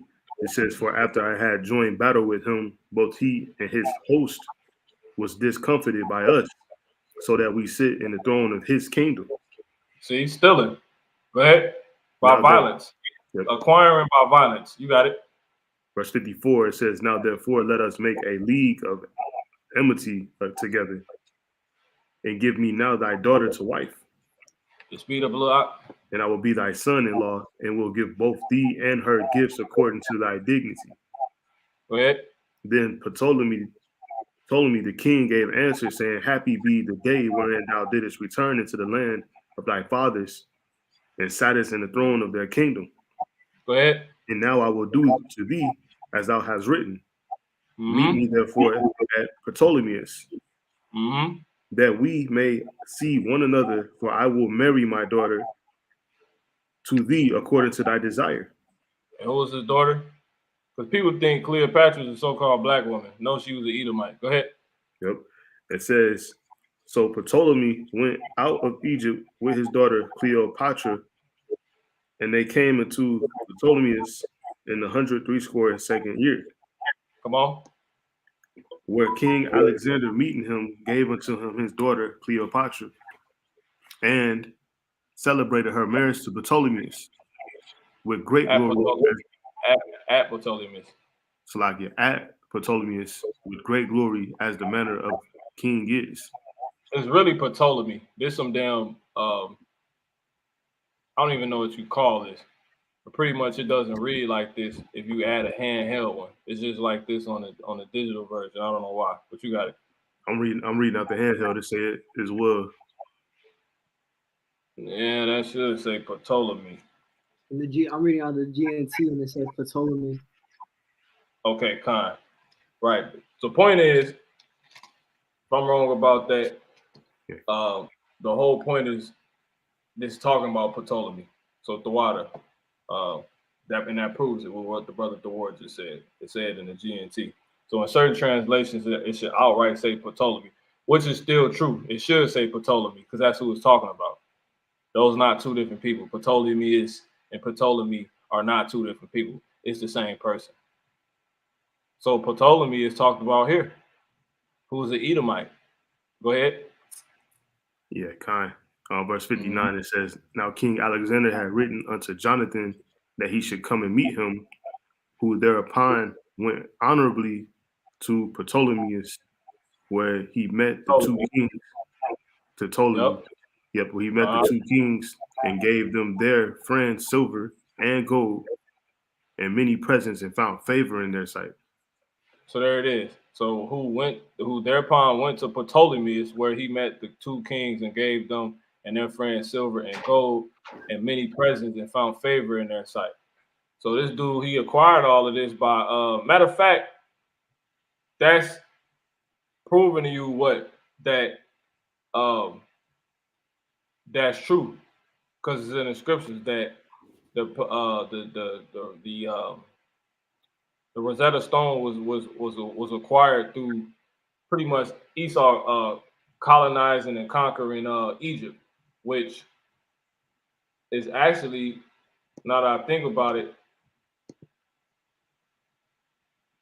in the beginning of Maccabees, right? Maccabees 1, right? Which was, yeah, you got it. Yeah, kind. Maccabees chapter 1 and verse 16. "Now when the kingdom was established before Antiochus, he thought to reign over Egypt, that he might have the dominion of two realms. Come on. Wherefore he entered into Egypt with a great multitude, with chariots and elephants and horsemen, and a great navy, and made war against Ptolemy, king of Egypt. But Ptolemy was afraid of him and fled, and many were wounded to death. Thus they got the strong cities in the land of Egypt, and he took the spoil thereof." Okay, Khan. So now that I think about it, the term Ptolemy is a title, right? you had different Ptolemies. So, and this is why you got to know history, like they say, to understand the It could mean king. Ptolemy means king. right. Make sure it's just certain things you remember off the top of your head, but Ptolemy, right? You got that Ptolemy, right? So let's do this.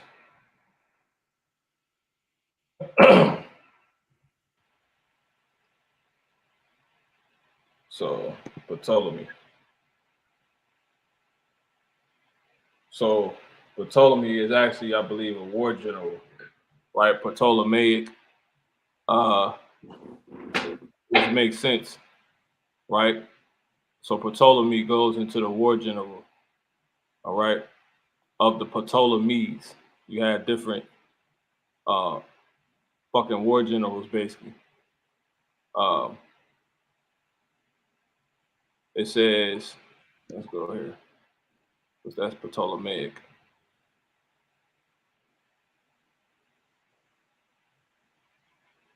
The Macedonian Greek dynasty that ruled Egypt from the death of Alexander to Cleopatra, which is turned into a damn history lesson. But whole point, man, these mugs were so-called white people, and that's exactly how the AKA Edomites, and that's exactly how the Rosetta Stone was acquired, and it was just passed down basically through stealing as an heirloom, basically, to other Edomites, onward to the final Edomites that I got a hold of it, which was those British ones. All right, so I'll do this. So warlike. All right, let's do this. You got to study this. You just can't say stuff if you don't know. All right, I know what I'm talking about on there, but you got to just stay freshened up on these things. So we ain't just on here talking to you uh,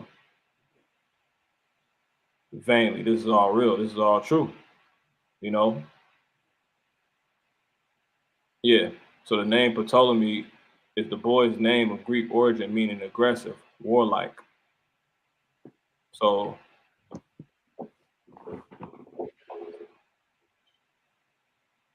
it's an Egyptian dynasty of, right, as it says, pronounced Ptolemy.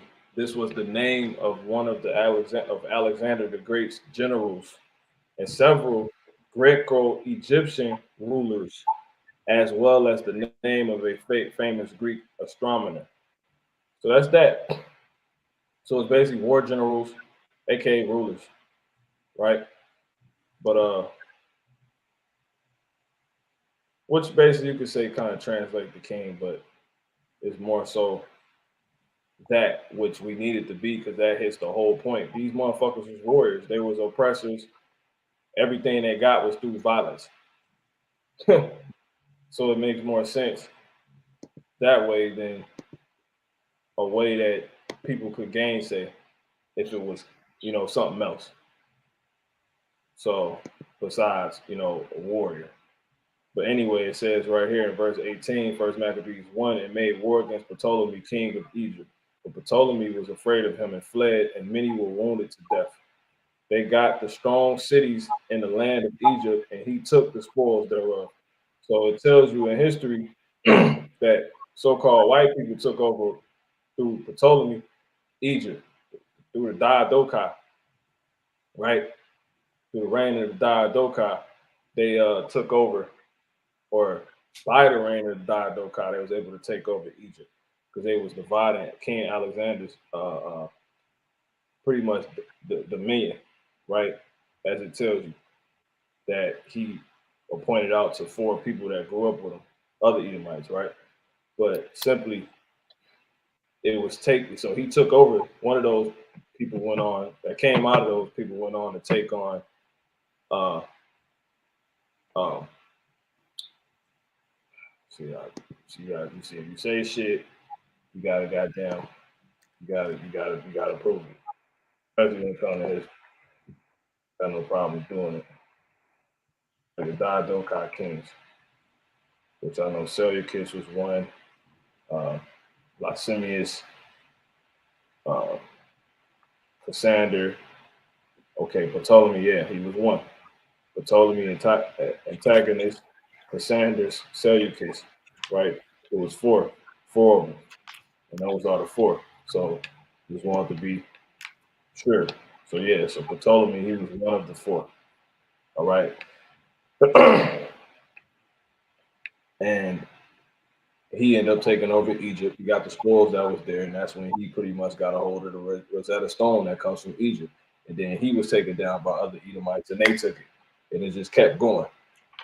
And it's proven that, I mean, this verse right here prove it. It says they got the strong cities. They got the strong cities in the land of Egypt, and he took the spoils thereof.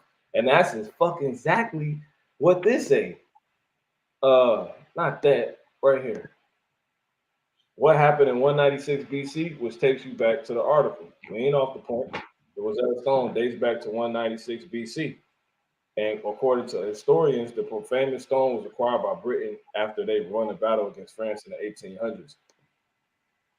You go into what happened in it, what was going on during 196 BC, because obviously Britain wasn't set up, or France. The Greeks were set up. Why is that mentioned? Why is that relevant? Because that's how the hell it came on the scene for the Edomites. And they was just taking it one empire after another. One person to take one Edomite to take another Edomite down, and they'd take what they had. And it just keep going. And that's how it ended up in her crown. Only the Edomites had enough might to take down another Edomite. See that? She got it.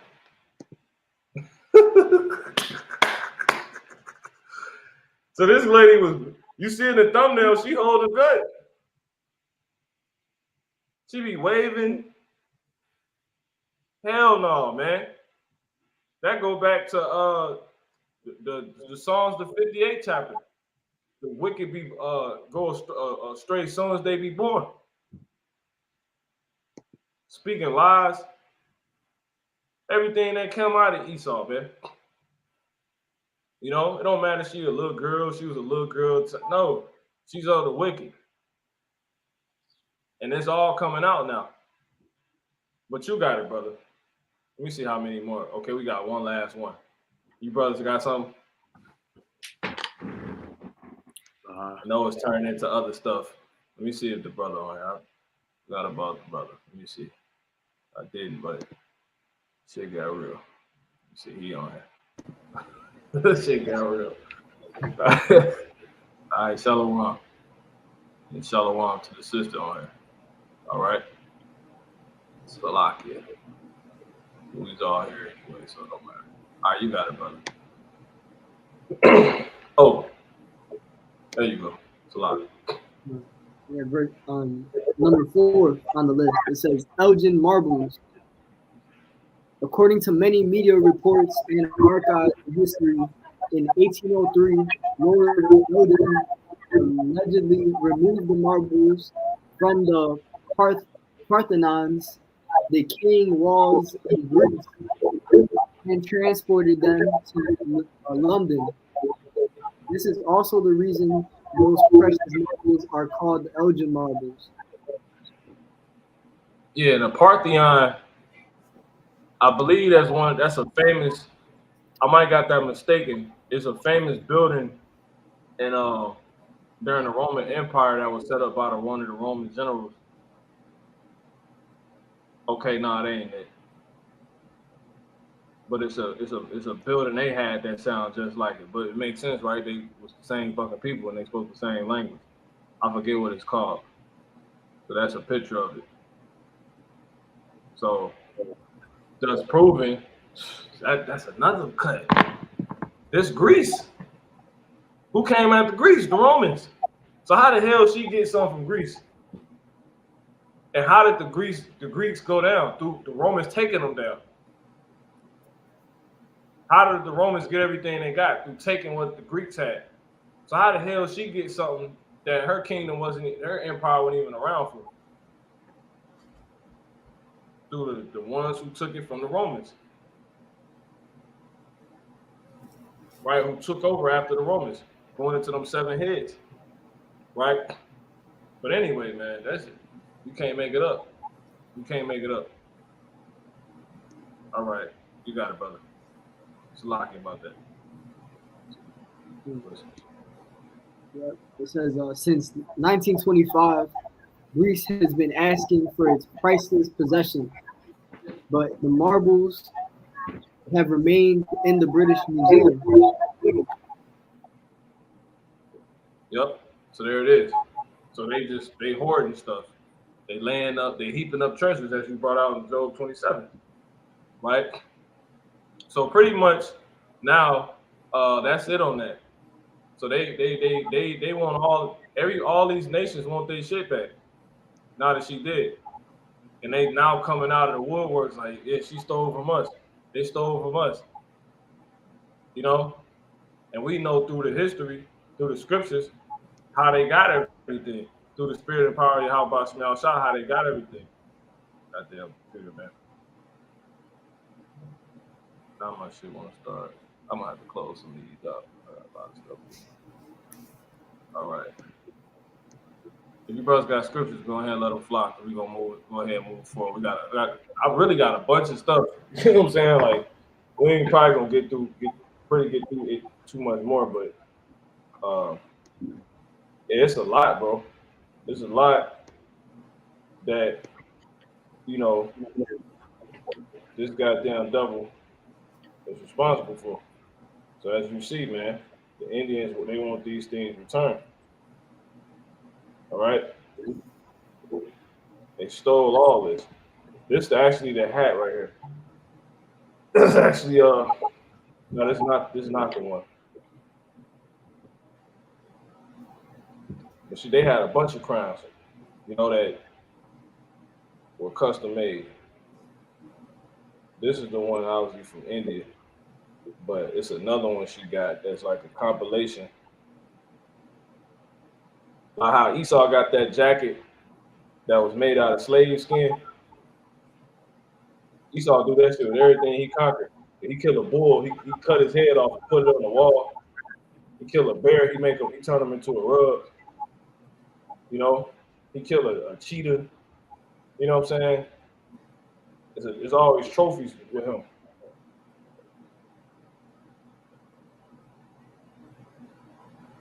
So that's what this is. So you watch somebody else really honest. All right? But anyway, if you brothers got scriptures, let them fly. Yeah, I got one. This is Luke 12:2. It says, "For there is nothing covered that shall not be revealed, neither hid that shall not be known." So the whole time Esau Edom was trying to cover these things up, but now that we're at the end of the last days, we're being revealed. We're able to see how Esau and who Esau got these things, how he got these things, and how he passed, this generational wealth down the line, right? It's through robbery, through deceit, murderings. Yep.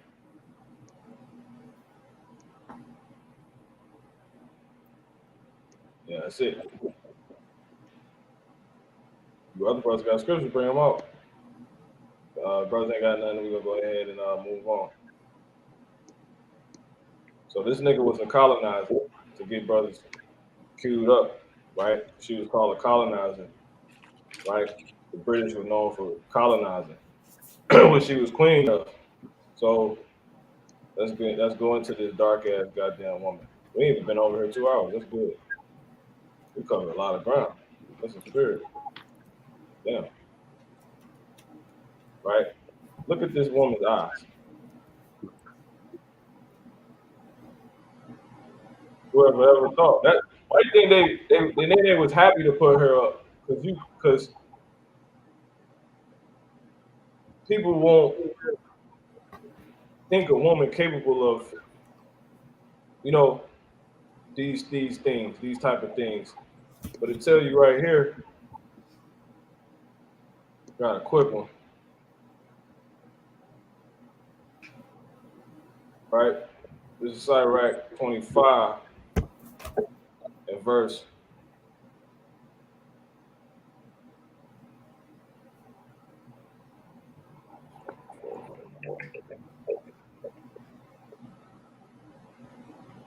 24. Oh, that ain't it. What the hell am I thinking of? Where we all die. I might pass it.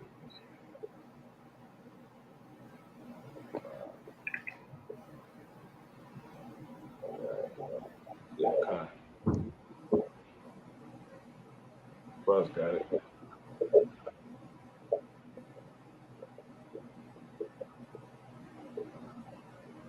It's Sirach 25 and 24. It says, "Of the woman came the beginning of sin, and through her we all die." It's that simple. See? Of the woman became the beginning of sin, and through her we all die. So I just get that to show, don't get it mistaken, right? And it's that whole Queen of Heaven vibe that the Heavenly Father was telling us about, right? How our people baked over the Queen of Heaven, you know, that whole spirit. You know, they actually said this woman was the spirit. She was the rock of Britain. She was the spirit of the UK or some shit. But let's get into this real quick. There's a title of the article. It says Jamaica to remove Queen Elizabeth II as head of state. And who are Jamaicans? So-called, the so-called Jamaicans are the tribe of Benjamin. What is this going into? Colonialism, which is how she became the head of state, which is through it, which has basically been downplayed through a euphemism, which is called Commonwealth. But you got it. Can you zoom in just a little bit, brother? You said zoom in? Yeah, just a little bit. Okay, so like. Yep. It says, as Jamaica approaches its 60th anniversary of the end of British rule, it has also begun the process of removing Queen Elizabeth II as its head of state and transitioning into a republic. Reports. So there it is. You got it. Yep. Jamaica is one of the 14 countries outside of the United Kingdom that is classified as a commonwealth, meaning that Queen Elizabeth II is still head of state, according to time. A new So head of state. This broad was running, because that's really the point. This broad was running, she was running Jamaica. Through what? Through the war that was had, which caused Jamaica to be colonized. Right? And pretty much Jamaica, they went on and obviously cut a covenant, a so-called peace treaty. You know, which is an act of deceit for them to ultimately take over. All right, you got it, brother. A new head of state has already been selected from within the Jamaican government, with the overarching goal being a transition from Commonwealth to Republic. Commonwealth is the term Esau put on the fact, the true label, which is the fact that they colonized.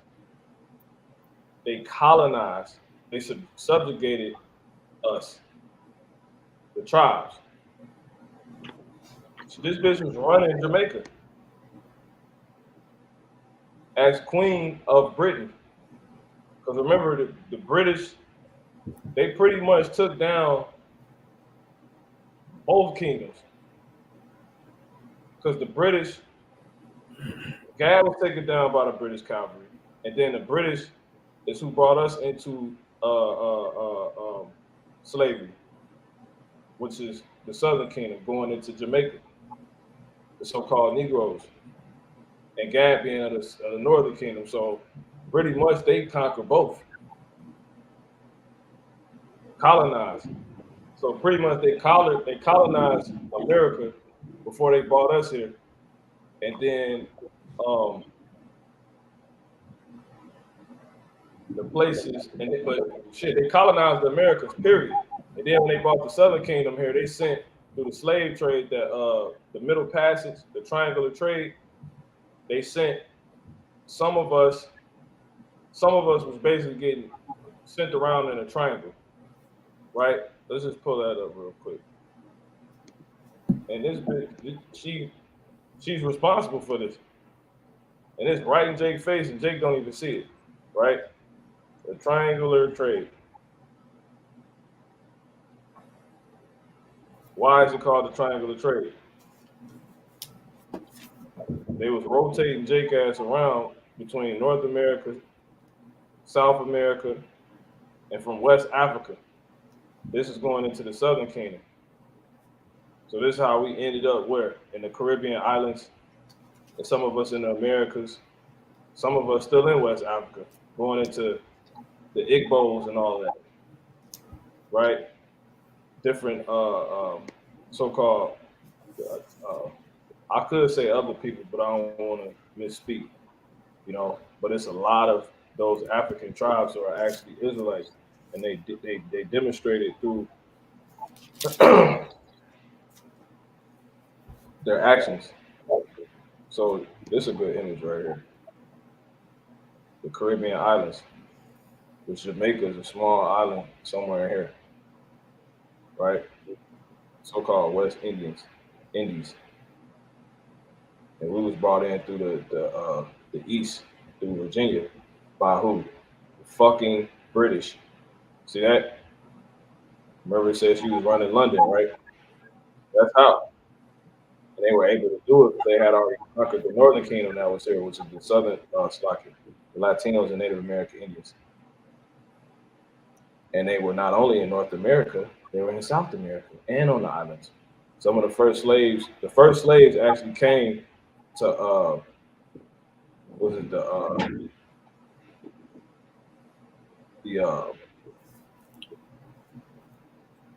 not Puerto Rico, but the Dominican Republic.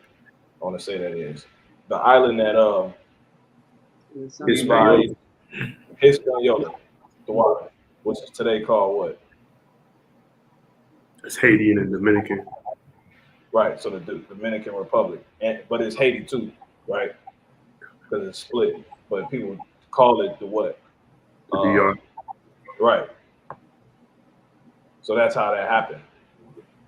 Because which some of the tribes they became a third world country from the war that was taking place with them fucking colonizers. Haiti didn't go for that shit. Remember, instruments of cruelty in their habitations. So that's why they so fucked up to this day, because they ultimately did get colonized, just like Reuben. That's why it's like that, which is a testament that colonization was trying to take place. So the way that Esau would pretty much get us to compromise when they didn't want a war no more, per se, right? They would come with a fake ass peace treaty, which is how Mexico got conquered. And how the Mexican flag got set up. Colonized. This nigga, they colonized everything. Everything. And they still here in your face. They still here in our face to this day. The Bible 100% right. So their world ended, man. It's just that simple. You can get all deep into it, but it's that simple at the end of the day. Somebody come say otherwise. So I said it don't make no sense to keep talking to these goddamn scoffers. Here it is, we actually in this situation, and these niggas want to come and say, they want to argue us, and we oppressed. Fuck out of here, man. So they use this term commonwealth, which is pretty much a part of the process they used when they were done warring. They're like, all right, we're going to stop whooping y'all ass. We're going to sign this peace treaty, and ultimately, we're going to take care of you or whatever. Commonwealth meaning what? You get a little bit of land, we get a little bit of land.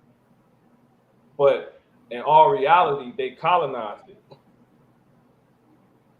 Like you listen to us whole time. and we just let you still stay here, and we don't whoop your ass. But we say we go on. And you know what? Over time, we're gonna put a euphemism on it, because to downplay it, we're gonna call it commonwealth. But even that's damn near worse. How's it commonwealth? It ain't your man. Like that, they got that fucking song that literally says, "This land is your land. This land is my land." Right. Right.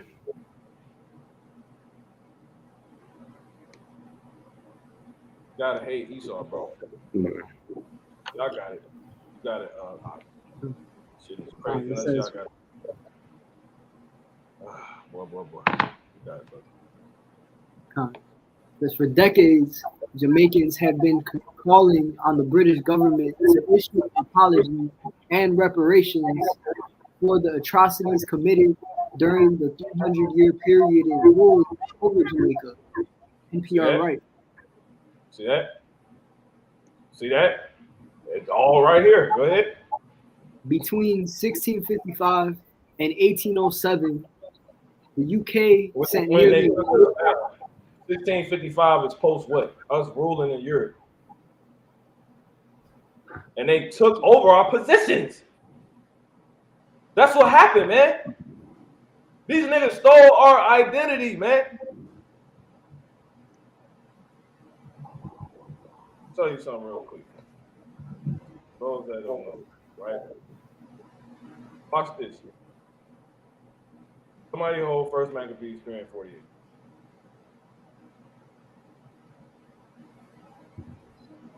Call that against Lakiat. First Maccabees 3 and 48. Okay. Right? Now let's do this.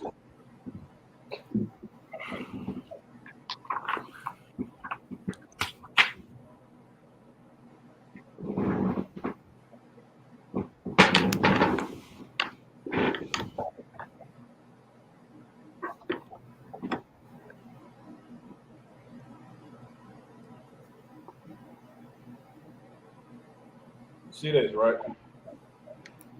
This man is so-called black man. That's us. You see this shit? Somebody read that. First Maccabees 3 and 48, and laid open the book of the law, and wherein the heathen had sought to paint the likeness of their images. Somebody hold Revelation 20 and 7. Just bring it up.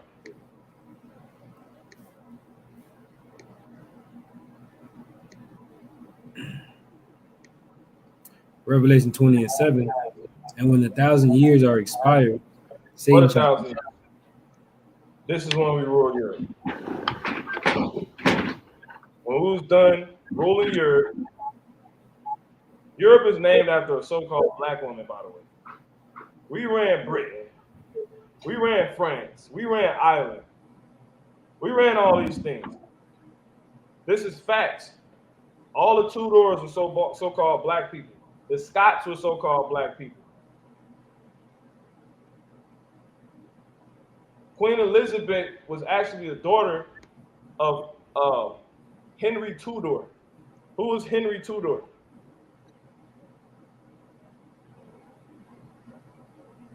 Not Henry Tudor. What's this dude's name? This is his daughter.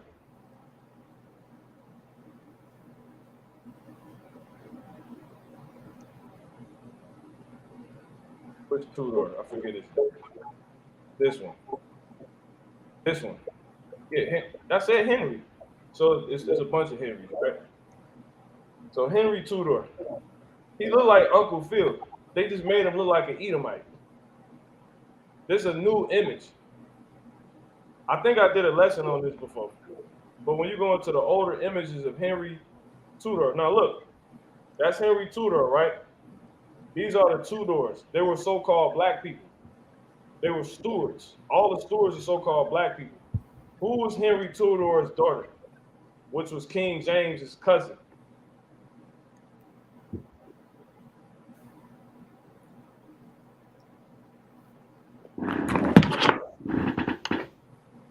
Mary Tudor. Margaret Tudor. All these people were so-called black people, man. They whitewash these images. This is a so-called black woman. They when they came out the caves and we were ruling, and they took us down. They couldn't just let the royal people go away. They took over everything we were doing, and they continued our lineage. That's what happened. Look, Elizabeth.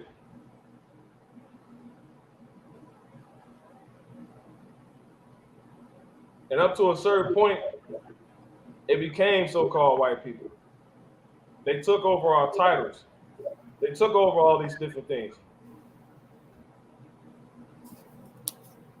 Right? The real Tudors. Why is it a real Tudors? Because there's fake ones. Now, pretty much you have to go watch the lesson I did on it on King James, right? He had a cousin who was, because he was a steward, and his cousins were the Tudors. And his cousin was a woman who pretty much, she had the same role that Queen Elizabeth had, which is ascending to the throne because her father only had a daughter. These niggas stole they stole everything. And this is how this is why no one really recognize it, because it looked like ain't nothing missing in history. They're like, the people not missing. Look, the Jews are there. You can't look. They couldn't let the Jews just disappear completely. So they said they would, because people will really be looking. And it's obvious we are, but since they say they're the Jews, ain't nobody really looking, because it's like the Jews ain't really lost. And if people do admit they lost, they say what? Some of them are found, like that one white woman that came up this past Thursday. Right here. So these are older images.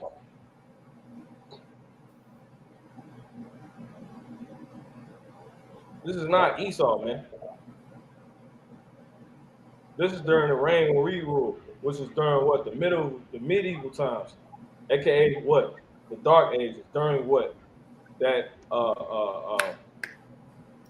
look how all the images changing. They're fucking frauds, man. They're goddamn frauds. Now look at this one. You just keep going. They were so-called black people, all the Tudors, all the stewards. They took the story over. But anyway, all of this was going on during that 1,000 years the brother just read about. You got to talk about it. Okay. Back to Revelation. Yep. Revelation 20:7. And when 1,000 years are expired, Satan shall be loosed out of his prison, and shall go out to deceive the nations which are in the four quarters of the earth, Gog and Magog, to gather them together to battle. So there you go. This is what I was talking about right here.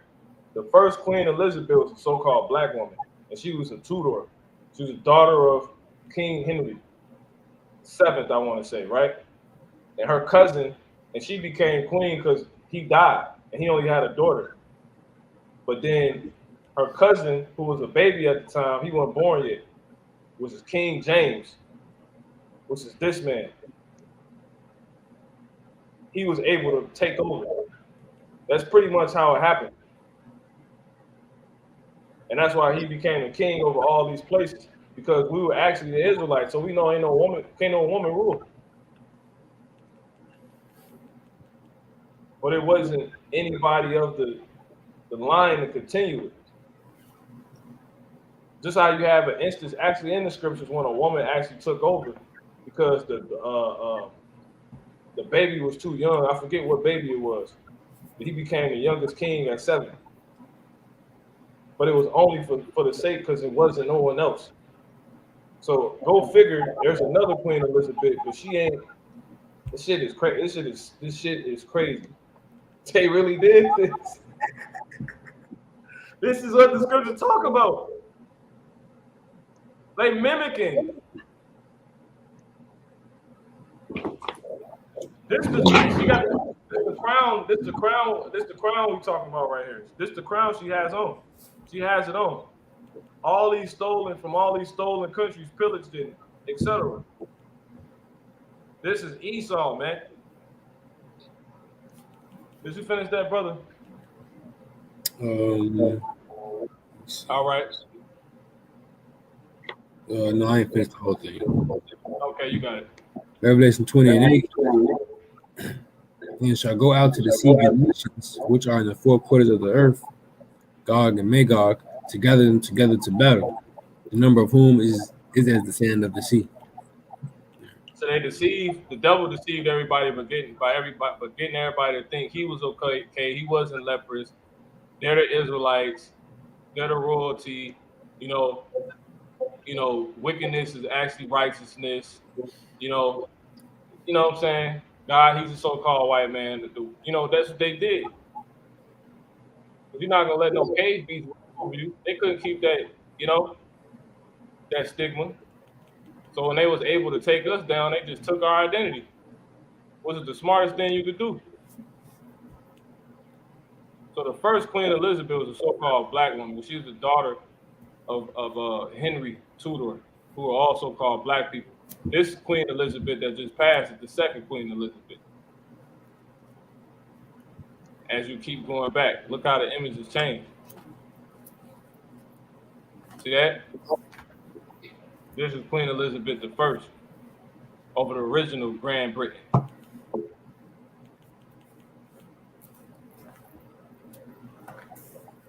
No goddamn white woman, man.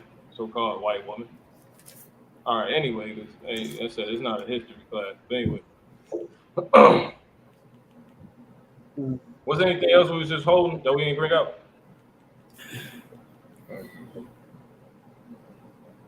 I just had paint the image to like which I read already. Daniel 12 too. You called that earlier. Okay. Yep. Exactly.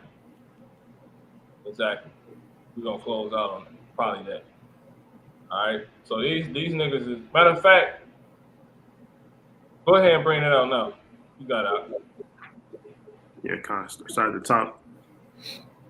Yeah, that's fine. Matter of fact, jump to the point. Jump to you start at 4, I want to say. Shut up the book. Yeah. What's before that verse? And they shall be wise. Yeah, that's it. Yep. Start there. Yeah, that's fine. Yeah, Daniel chapter 12 and verse 3. And they that be wise shall shine as the brightness of the firmament. Right, because there's a time that everybody gonna be deceived, right? And we're gonna have a light on what's going on. We're not gonna be caught up in the wicked lies, because to be in lies is wicked. You wicked, especially you like the devil because he's in lies. He wicked. He's in darkness. That's not truth. That's not the truth. But everybody that get this truth, right, apply it and live according to it, we're gonna be shining. The devil light being put out, and we're shining right now. For everybody to see. You got it. Yeah, it says, and they that turn. And we're shining, because we holding it, and it's clear. When something's shining, But what's spiritual about it, sometimes when something's shining too bright, it's hard to see. It's like, damn, But it's bringing light. It's bringing illumination. You got it? It says, and they that turn many to righteousness as the stars forever and ever. Mm-hmm. But thou, O Daniel, shut up the words and seal the book, even to the time of the end. Many shall run to and fro, and knowledge shall be increased. So that's that. And that's what's happening right now. Knowledge is increasing. Everything coming out. Everything is coming out. Right? This goddamn devil, he lied, man. Right? The Lord showed us what's going on. If a brother can get 2nd Ezra 12 and 9.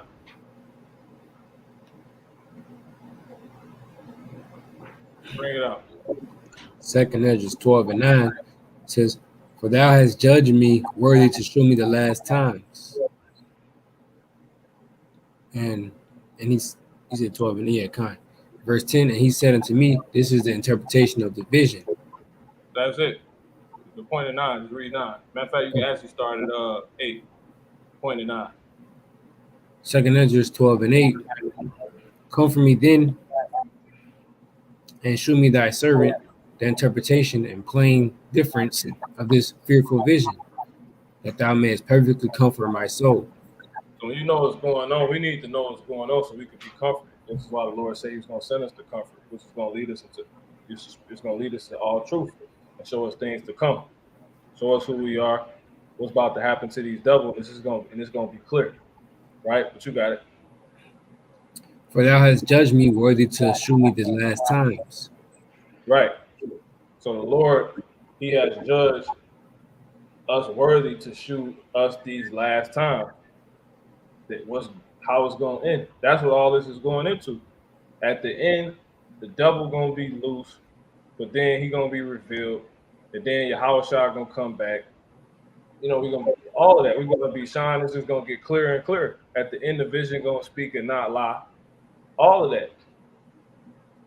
And we're going to see how they got everything. They stole it, which goes back into the point the brother Thor, which we will end on, wanted to make in Job 27. All right? So you can actually bring that up now, or let me see.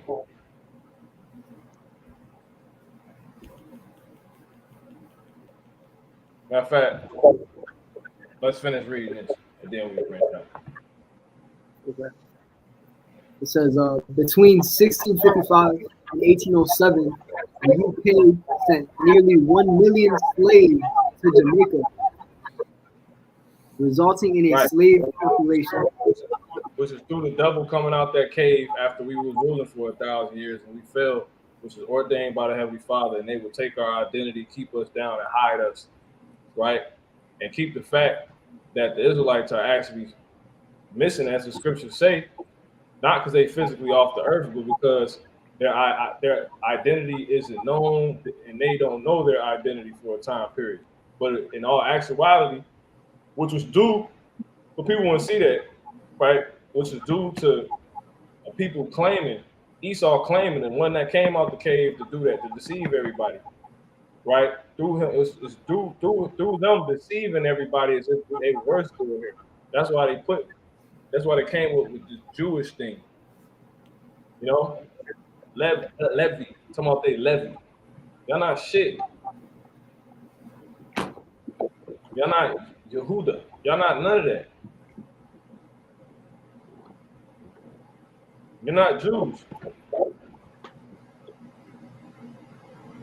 They just made up a bunch of crap. And all this is helped played out by the damn devil that Queen Elizabeth was. She's a damn lizard. She was calling her a lizard the whole time she was alive. You know what that go back to? The serpent. Let's go into another thing I got pulled up.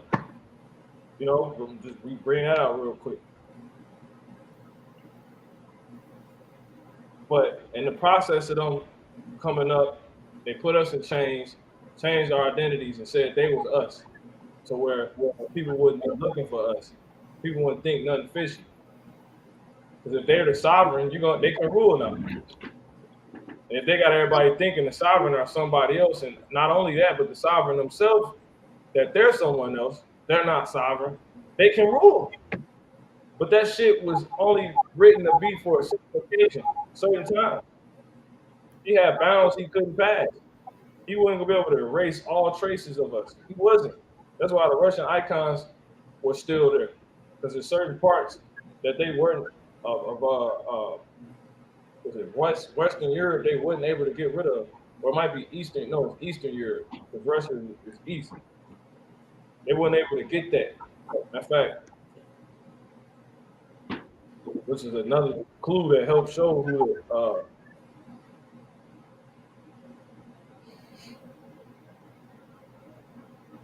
Israelites were. It was the sovereign people.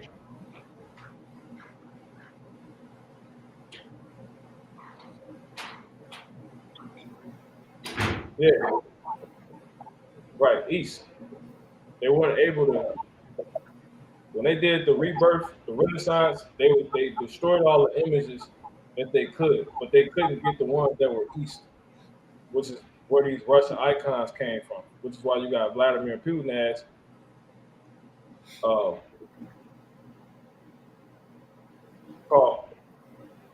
Putin, who's what pretty much the president, the prime minister, whatever the so-called title, because he a devil too of Russia. They over there knowing the truth.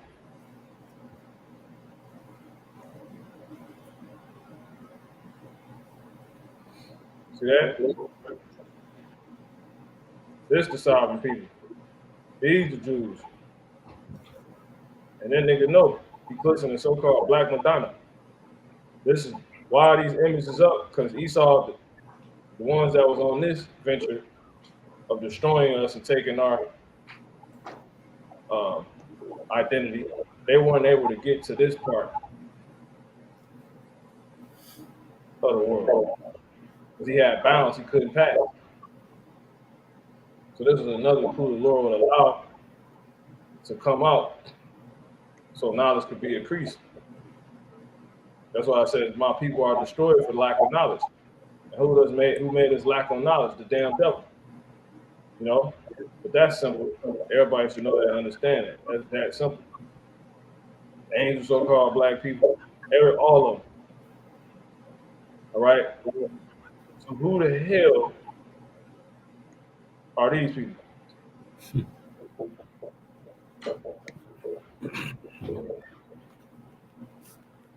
Anyway, go ahead, brother.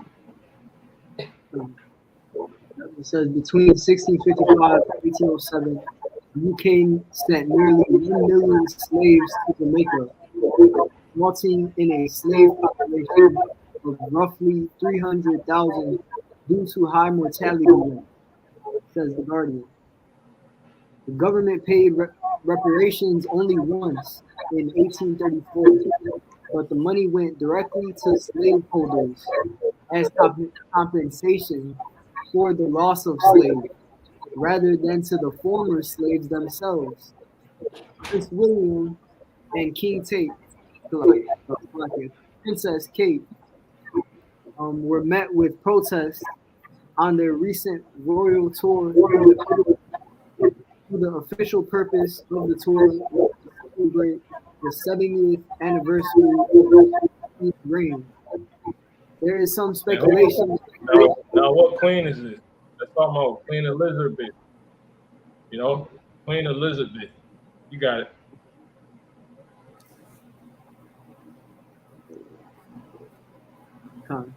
It says there is some speculation that it was truly to discourage Jamaica and fellow formerly colonized nations like Belize and the Bahamas from transitioning into republics. Time rights.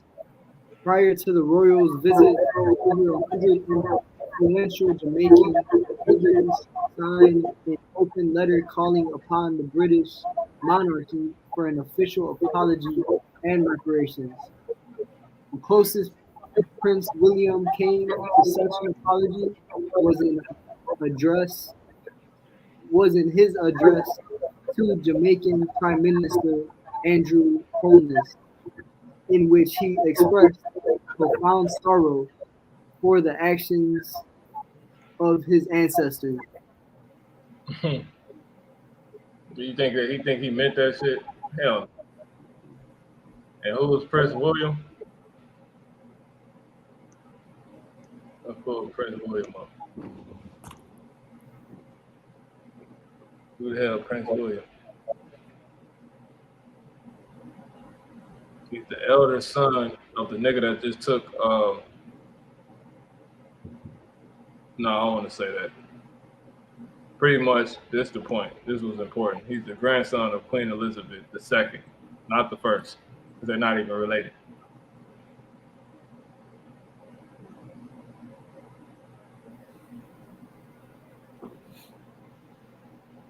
See, and he said he's apologizing for the. So that's what this woman was. And Jake talking about some bogus for man, these fucking niggas. Jake just sick. Our people through. They done. They finished. That's Esau. That's really the point, man. You know, let's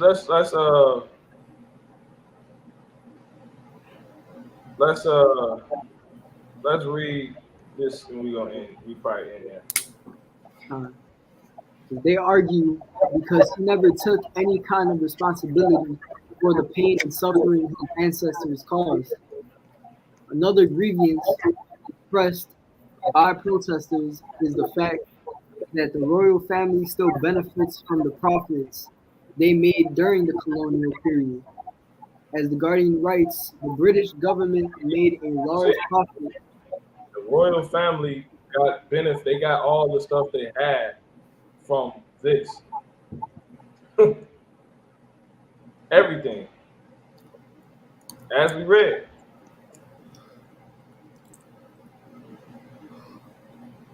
Go ahead, brother.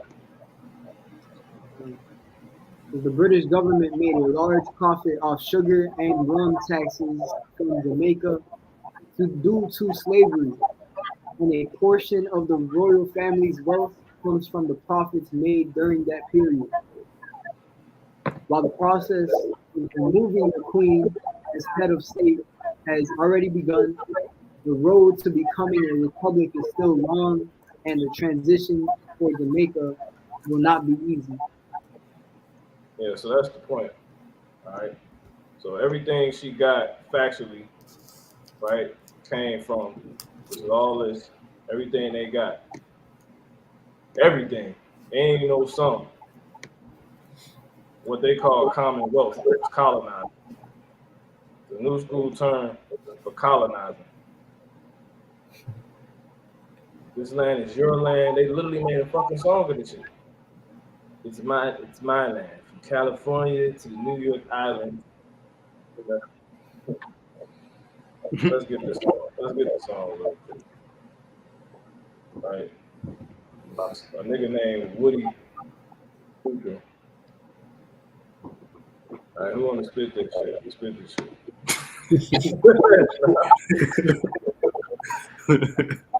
He started spitting. He said, "This land is your land, and this land is my land. In California to New York Island, from the redwood forest to the Gulf Stream waters, this land was made for you and me." That's a goddamn lie.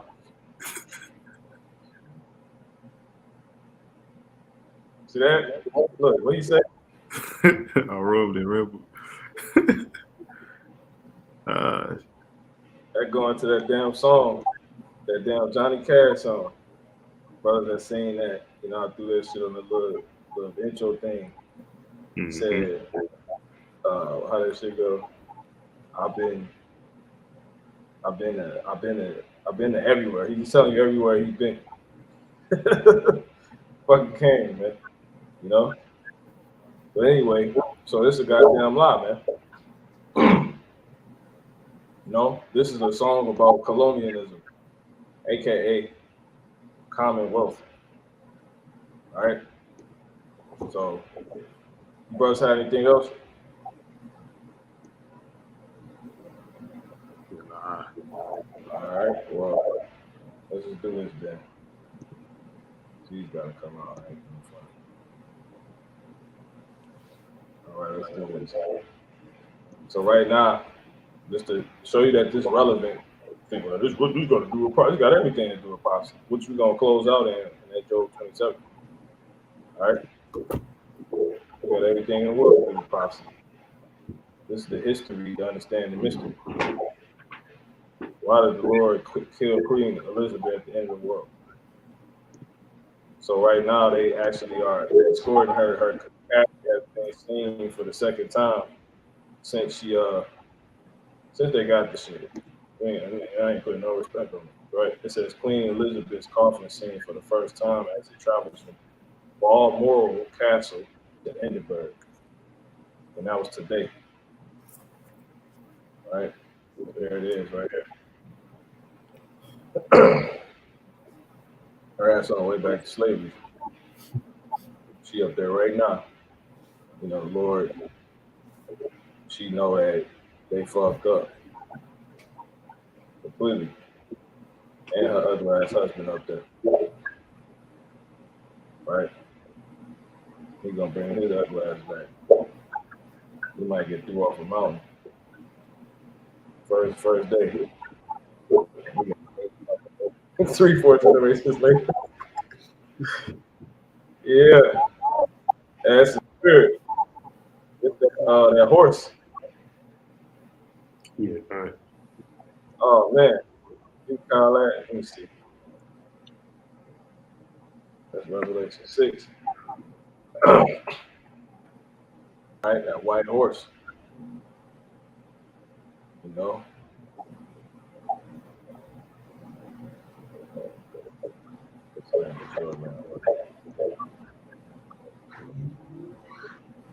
Yeah, that white horse, man.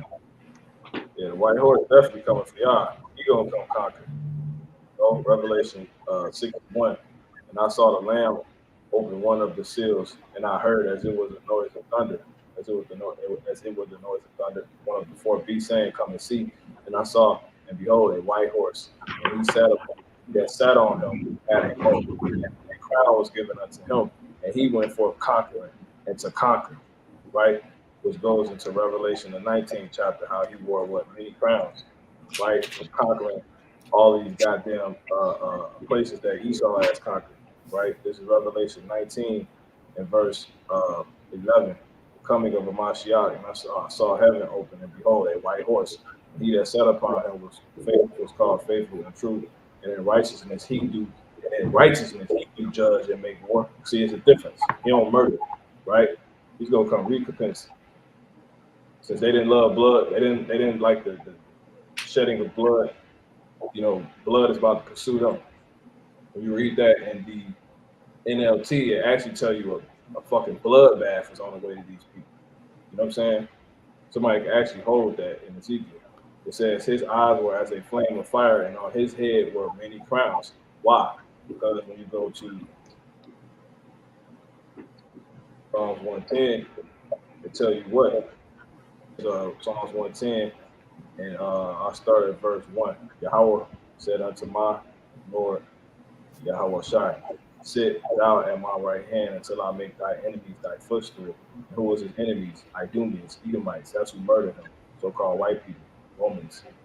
Right? The Lord Yahweh shall send the rod of thy strength out of Zion, roll down the midst of thy enemies.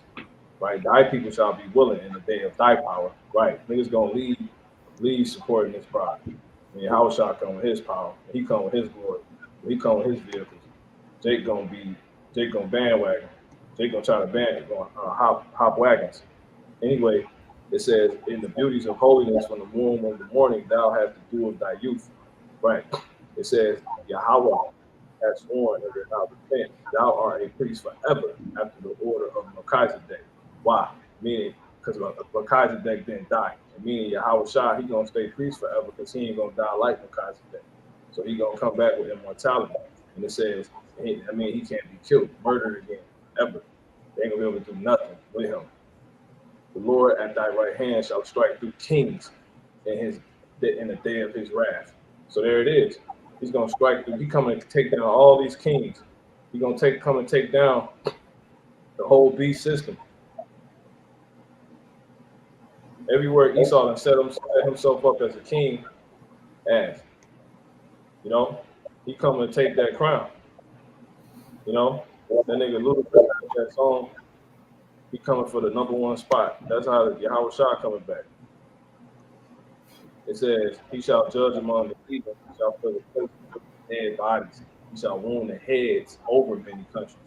So Prince Charles, the third, second, whatever the hell he is, who's taking over, he's deemed king now, right? He's on the Lord's shit list. that the Lord coming for this sauce. They call this nigga sausage fingers.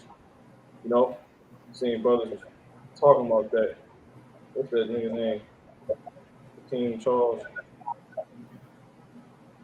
right? Because he went from prince to king when she died, right? Well, that means you foot the bill for your house. I'll strike you through. This wicked ass nigga. Look at this nigga hands, man.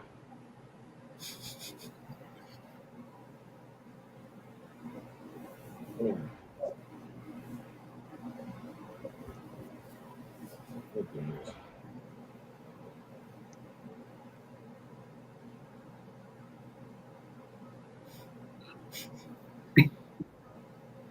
Look at this shit. These niggas the devil. These niggas is the devil. They demons. God damn. You trying to be a king. This nigga trying to be a king. So ass out of that. So since you such a king, homeboy, partner, you know, King Charles III takes the throne. Ooh, yeah.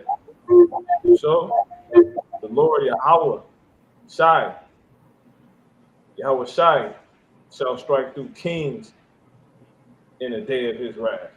So going back to the point, Revelation 19 and 11, the coming of a Mashiach, and I saw heaven open, and behold, a white horse, and he that sat upon him was called Faithful and True. So that was symbolic, right? She don't even know. Her dumb ass.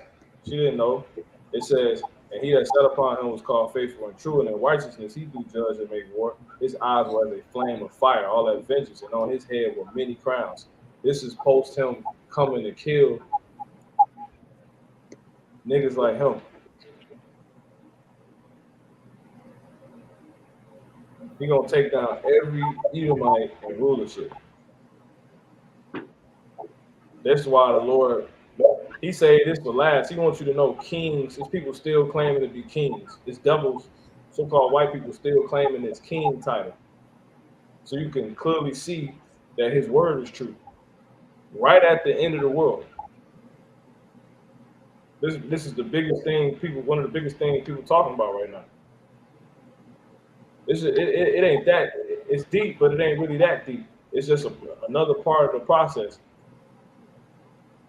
of us getting our glory back. Yahweh Shah getting his, Yahweh getting his respect, Yahweh Shah getting his, which is gonna glorify Yahweh, and then Yahweh Shah gonna be glorified by when we get our glory.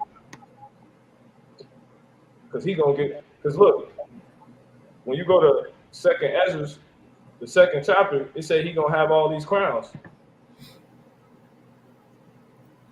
So he gonna have all these crowns to give out because it's gonna be so many spots that the Edomites was taking up as places you could rule. They're gonna be open because he would have killed all of them. So all these cities they was ruling, that's how he gonna have all these cities to give. All these thrones. You know, that's what this is going into. It says his eyes was as a flame of fire, and on his head were many crowns, meaning he already took them down. He gonna go straight to Edom, and he gonna stomp Basra out. And he said, and he had a name, and Basra is the chief city of Edom. So Yahweh Shah hit London. He gonna hit Britain. He gonna hit England. He's gonna hit all these countries, right? He gonna hit them. It says, and he had a name written that no man knew but himself, but he himself. And he was clothed with a vesture dipped in blood, meaning he already went into Edom and killed their ass. And his name is called the Word of God. He already touched down in all these places. He already went to Britain. He went to the UK. He went to Israel. He took them all down. And when you see him, look, long live the king. Y'all ain't the king. Now let's bring that scripture up. Ezekiel. Yeah, in NLT. Started. So the point. Blood then. The brothers have it.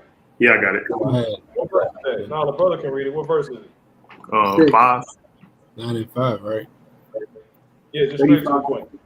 Or a good point. Whoever knows what I'm talking about. Ezekiel 35 and 6 says, "As surely as I live, saith the sovereign Lord, since you show no distaste for blood, I will give you a bloodbath of your own. See? Your return has come." Exactly. Their time coming. You know how much blood they family spilled? And she cheesing and shit. They talking about some she died peacefully. They only in these cars for what they did, all lies and deceit, all oppression. Keeping us fucked up in America and across the globe. That's how they stay in power, keeping us under the curses. These niggas over here in dresses and skirts, the royal family. Y'all not the royal family. That's a goddamn lie. Y'all not doing nothing the royal family would do. Yahushua ain't came back, so who are you people? Y'all the people he coming to, you the kings he coming to kill.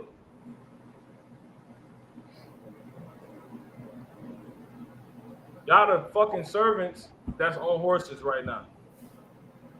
They riding around in nice cars and shit. Go ahead, brother. Okay. It says, Ecclesiastes 10 and 7. I have seen servants upon horses, and princes walking as servants upon the earth. Kind. So the new what's a modern day horse? You know, a nice ass, powerful car, man. You know, really, it's like spiritually. So they in all the nice things. They in the power seat. But they servants being, you know, Ubered around, you know, chauffeured around. Sometimes they had a nerve to have a dick doing it. When they supposed to be chauffeured. They really on their way off the earth, off the face of the earth. That's what y'all on y'all way. So many kings have sat upon the ground, man. But when Yahushua comes, that's due to the kings now that have set themselves, according to Psalms 2, that Yahushua is about to strike through. That's why the Lord blowing this up right at the end. Because since he wants you to know, like, that's it. These are the kings I'm talking about. How they kings and all this royal illustrious stuff, but I ain't came back yet. How are they kings? Who are these people? That's what you want us to think about. They're the kings he's going to strike through. They're the crowns he's going to take. So where those true kings that are sitting down on the ground can finally have their true position in the earth given back to them, which is us, given back to us, and given back to him. That's why I said one that was never thrown off got worn the crown, man. Y'all about to lose everything. Trying to be us with lions and stuff, fringes, gold. They choose what they want from the Bible. But ain't nothing. Where your beard at? Right.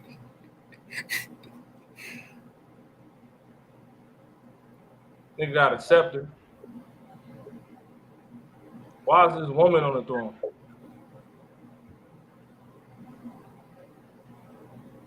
Why y'all stealing everything? Why y'all murdering? Why is it war going on? Why your fingers look like this? Like a kid. You know, kids ask questions. That's full circle. Yep. Why is it? See, that's how you know we're in the spirit. Because we asking questions. Niggas, y'all just sit around and go for everything. These people the devil. And you can see it in them. All right? So is it any more in this? All right, come. So through the spirit, since I say that, I got really a few more things. right? I got another thing though. To go with what I just said. Check this out.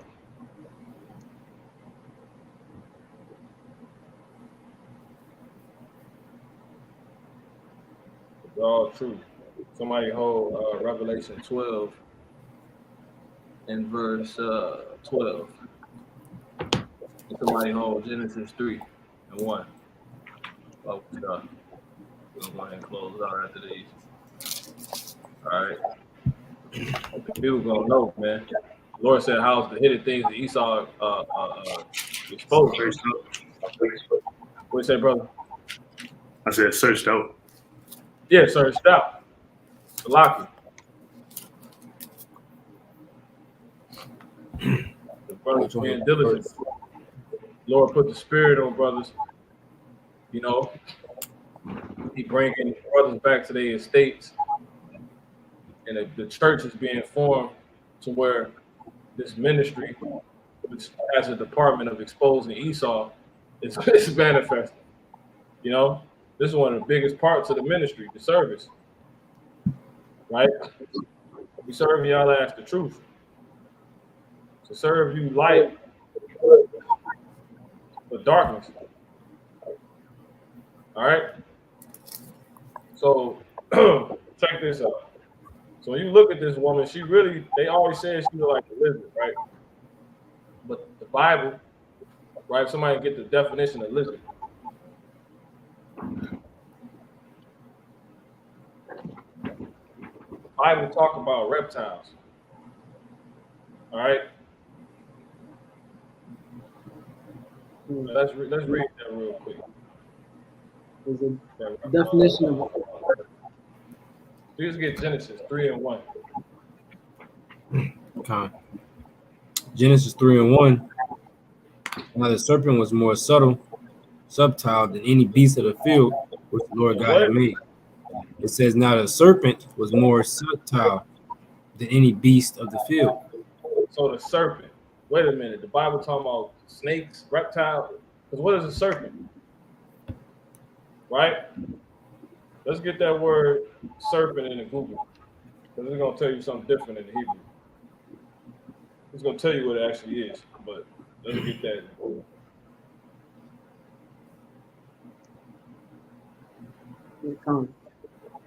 Yep. Right. The word serpent in the Google, it says a large snake, says a dragon or other mythical snake like reptile. So the Lord literally declared the beginning from the end from the beginning. That serpent automatically translates to a dragon. Look the meaning of it. Which is what the Lord talking about in the end. The serpent was pretty much just showing that the serpent got hella sophisticated and advanced, like when it became a dragon. If I can add, shout, I was trying to, so I was typing in serpent on Google before the brother had it. And it's the option came up saying serpent queen. So I clicked on it. It's a 2022 series that's coming out called the Serpent Queen. If you could show that on the screen, what you said came up. Yes.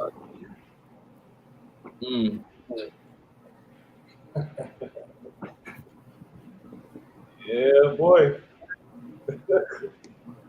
Pops and Friday. Yeah, boy. Yeah, boy. Oh, and it came out today. Yeah, that's a spirit. That's a spirit. See that? Ain't that so? The first episode came out today. Yeah. You might have to watch that. Serpent. That's crazy. I still gotta watch that one thing you sent me. I've been thinking about that. We could do that when I speak off the screen. All right. It says it's a biblical name for Satan too. All right. But when you get can we get the word reptile? It's a good one too there in serpent definition. Okay, Slaki, it's right here. This all I was trying to get through the spirit. What it say? Yeah, it says a sly or treacherous person. No, I'm talking about this. Okay. You gotta pull it up. Okay, so like, I'm thinking it's on the screen. This is what we want. That's irrelevant, right? That's irrelevant to what we about to go into. Right here. A reptile. It's that simple.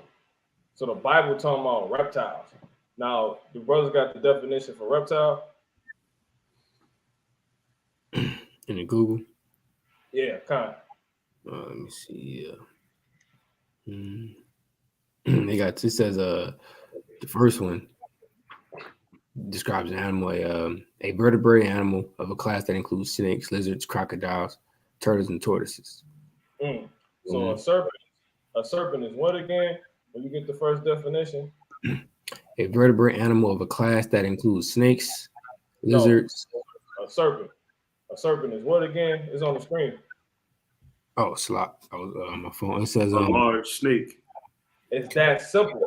Now, what was a reptile again, Tazaba? What you got? It says an animal in the class includes snakes, lizards. So the Bible talking about reptiles, right? Now, this is the point. When this woman was alive, they was calling her. Oh, was there anything else you had there? Because it's something key. You said it. You said it includes what? Snakes and lizards. That's that simple. All right. So when this woman was alive, there was a lot of so-called conspiracy going on how she was a what? Lizards. Right. Remember we had those sisters come up to us and they was talking about the reptilian people. They reptilians. Right. Well, the Bible actually was one of the. He laid out as one of the first things.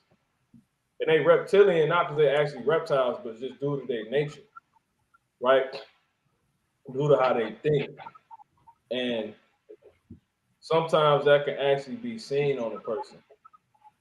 You know what I'm saying? There's scriptures that go into that too, right? So this says what? This is titled, if your brother want to, bring it out. You brothers got it. Yeah, it says the Queen Elizabeth's death sends conspiracy theorists, QAnon believers into a tizzy. All right. Check this out.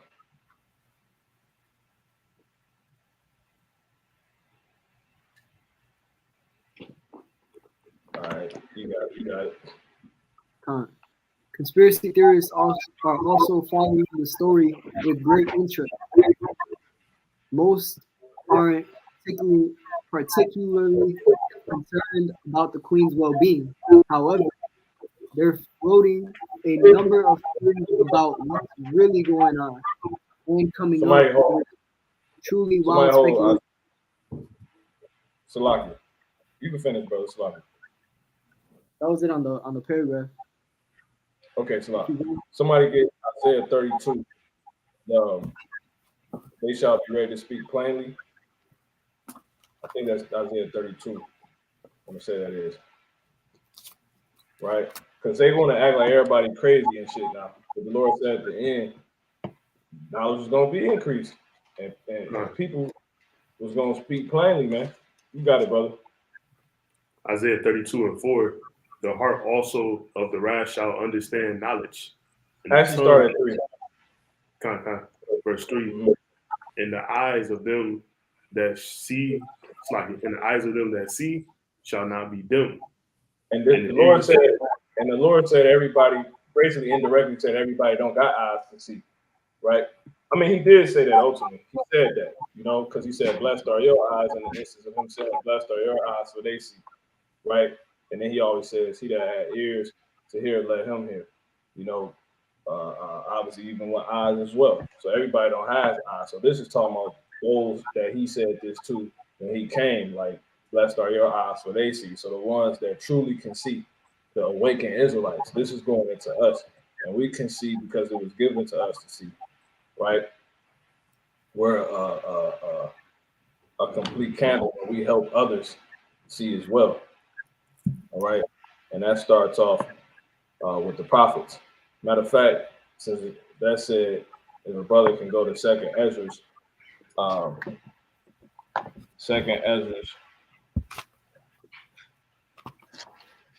in the 12th chapter and the 42nd verse. The second Esdras 12 and 47. For of all the prophets thou only are left us, as a cluster of the vintage, as a candle in a dark place, As a what? and as a candle in a dark place. See? And candles do what? They help you see. So if they're telling you, this was Jake telling Ezra, you're like a candle in this dark place. You help us see. Right? Go ahead. As a candle in the dark place, and as a haven or ship preserved from the tempest. All right. So that's just the point. So the ones that can truly see is it starts with the prophets, because they pretty much is responsible for everybody else seeing. Right? So that's what verse 3 is talking about, Isaiah 32. But you got it, Mark. Con. Isaiah And 32. you know it's heavy. That's why it says in verse 2, read verse 2 real quick, Bible shot. That's a link. You got it. Isaiah 32, verse 2, and a man shall be as a hiding place from the wind, And a what? and a covert from the tempest. Yeah, and a man. And what is a prophet? He's a man, right? All the prophets, according to Amos 2 and 11. Go ahead. And he said he's going to be as a what? As a covert in the tempest. Yep. As rivers of water in a dry place, as the shadow. Now jump back, Slock. Jump back to what you read, Tazabah. Same verse. Okay. Second Esdras 12 and 42. For of all the prophets now only are left us, as a cluster of the vintage, and as a candle in a dark place, and as a haven or ship preserved from the tempest. See? That's something. So that man is actually talking about a prophet. You know what I'm saying? The Israelite man. Because the prophets only come out of the Israelite men, right? And really, a man that has dealt with an Israelite man that isn't a prophet has dealt with an Israelite man that is a prophet. He even gonna be a hiding place, you know? Because think about it, the Lord didn't just set up the prophet to be good. He set up the prophet so everybody, based off the knowledge he has or whatever, due to how he can see, right? But everybody also that will listen to him, which is why the prophets were sent to the rest of the people. See that? Because he gonna share that knowledge. He gonna get that insight. You know, he's like a light supply, and when you got to supply something, you can share, right? Hand over. So that's how it go. So now everybody walking around lit, right? You got it. Yeah, Con. Mm-hmm. Isaiah 32 and verse 2, and a man shall be as a hiding place from the wind, and a covert from the tempest, as rivers of water in a dry place, as the shadow of a great rock in a weary land. Mm-hmm. Now watch this. Go ahead. And the eyes of them that see shall not be dim. Right. The eyes of them that see, which starts with the prophets, but also those that see what the prophets are saying and see what the prophets are seeing. They see that light. That's why it says we have a more sure word of prophecy. We do well that we take heed as unto a light in the dark place. So those of you that listen to the prophets, that listen to the words, because you see it's a light. You're able to see. So that's why it says the eyes of them that see. That's all. That's everybody that's in on this truth.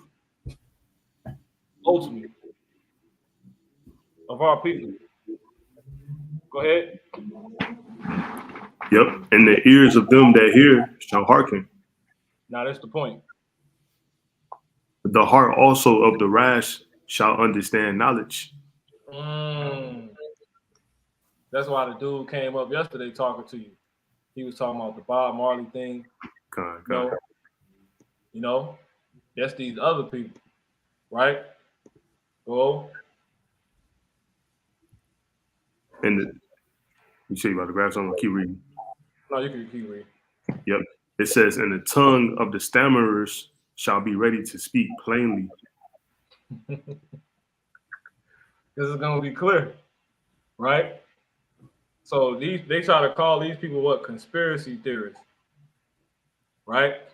So people that they can't necessarily see, they gonna be saying they gonna understand knowledge.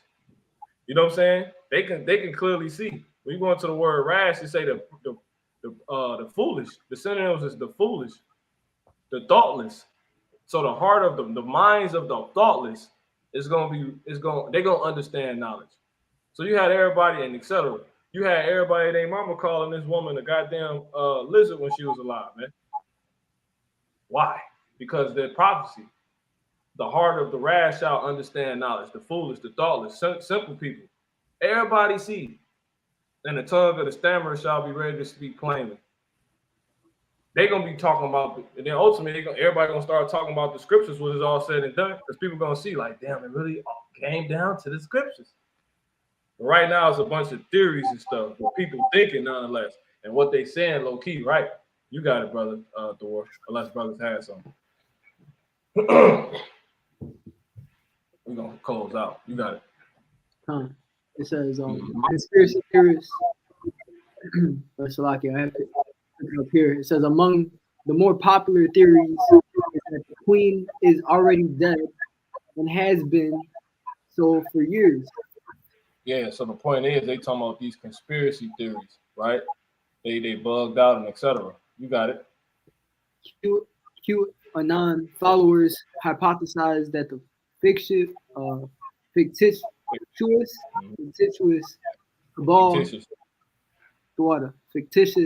cabal they believe controls the world is coordinating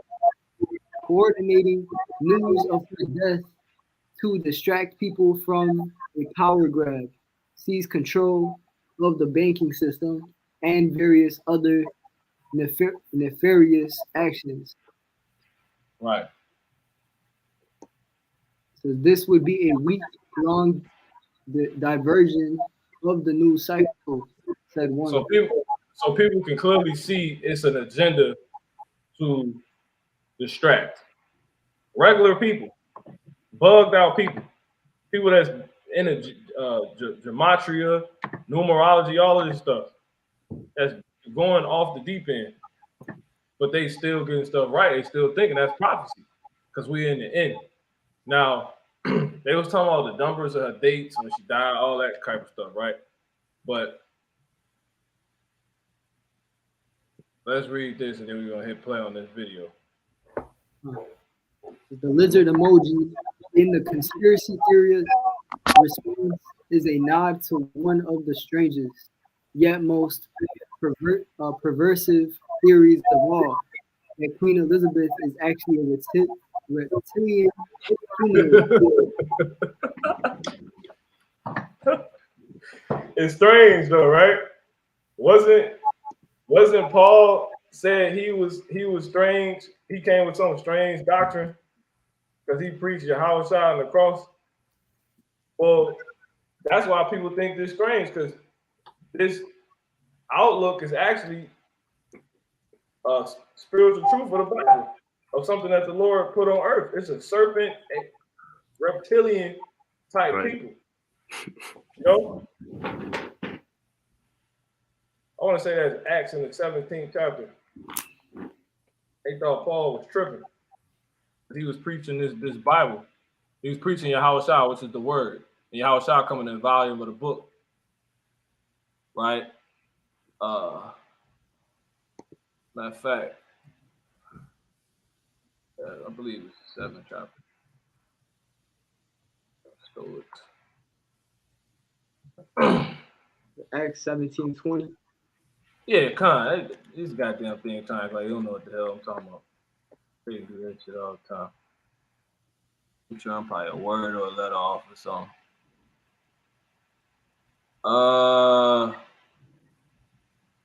Yeah, Con. The verse, start at verse, let's start right here. Yeah, let's start here. Yep.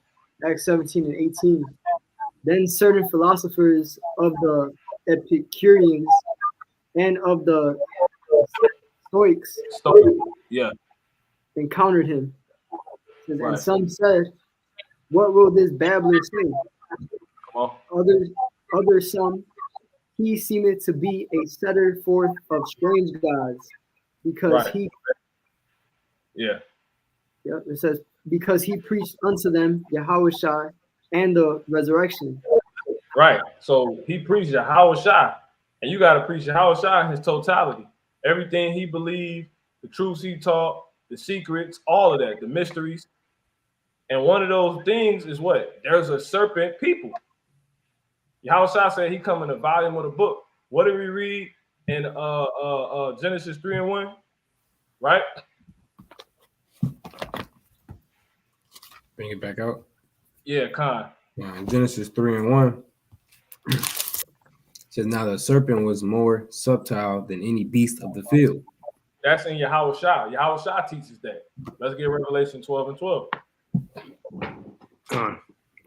Revelation 12:12. Therefore, rejoice, ye heavens. Matter of fact, let me hop up verse 9. Revelation 12:9, and the great dragon was cast out. That's what we wanted. That's it. That's my bad, brother. That's beautiful. You got it. Yep. And that great dragon was cast out. That old serpent called the devil and Satan. That same serpent. By saying it's old, the same one, because it's the same one from thousands of years ago that's recorded to be that's recorded in Genesis. What's called Genesis, the beginning. Right? So that reptilian, that reptilian, because it's a reptilian type people. They're not actually reptiles. It's just how they get down, their mannerisms. But sometimes the way that you can see that shit on people, like, you know, it'd be like with Jake, when Jake be doing weird shit, they move a certain way in the hood, they get called snakes. But are they actually snakes? No. But sometimes and then it be so deep, you can be like, man, I know a snake when I see one, man. He look like a snake. Look at that nigga. He look like a snake. You know? So that's where people come from with this stuff, man. This is in the Bible. This is in Yahushua. So they think these conspiracy theories are coming forward with some strange shit about her being a reptilian humanoid, but that's of a spiritual truth that's in the Bible. Because the reptilian people talked about here, and we know it's true, because if we read this again, you got it, brother Thor. You can start 18 again. And then we just read through verse 20. You got it. It's like Acts 17-18. Then certain philosophers of the Epicureans and of the Stoics encountered him, and some said, "What will this babbler say?" Others some, "He seemeth to be a setter forth of strange gods, because he preached unto them Yahushua and the resurrection." the words of the Bible, the truth that the Heavenly Father says is going on. You know, we tell people, yeah, they're the serpent.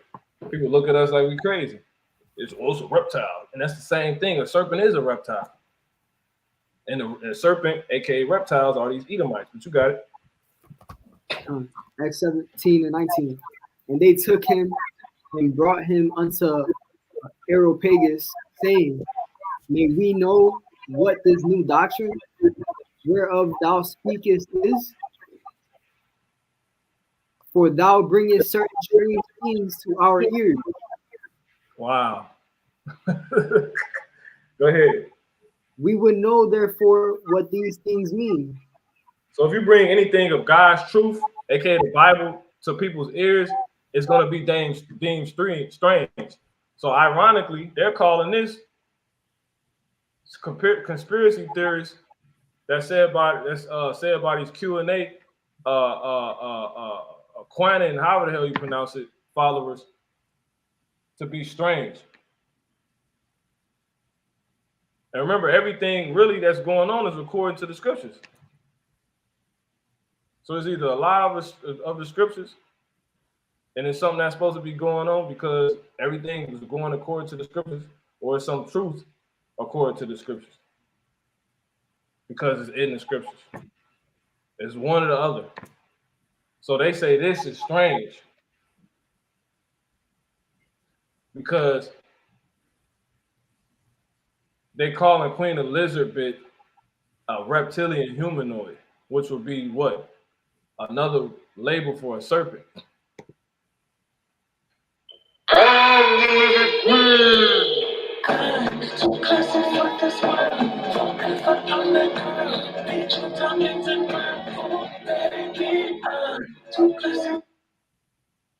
See?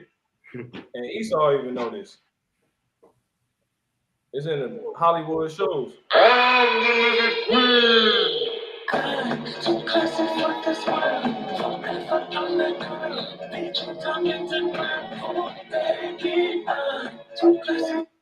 These are the people the Bible talking about in Revelation 12. So the Lord is making this clear, and the rash is understanding this. It's clear.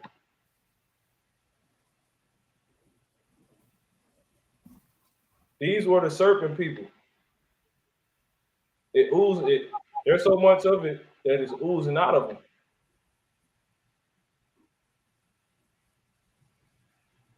The scriptures say, "What a man shall be known by his look." This serpent type stuff.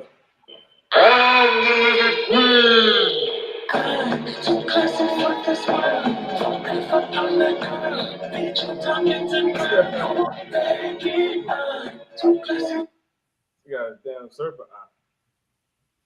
So the Lord made it clear, like we here, man. All right, we're gonna get one more. All right, the scripture. We're gonna go ahead and get out of this. You just go all damn day on these damn devils, man. Sorry,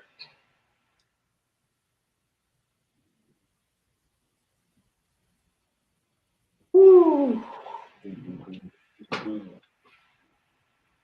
Yep. Let's start here. This fire. Yep.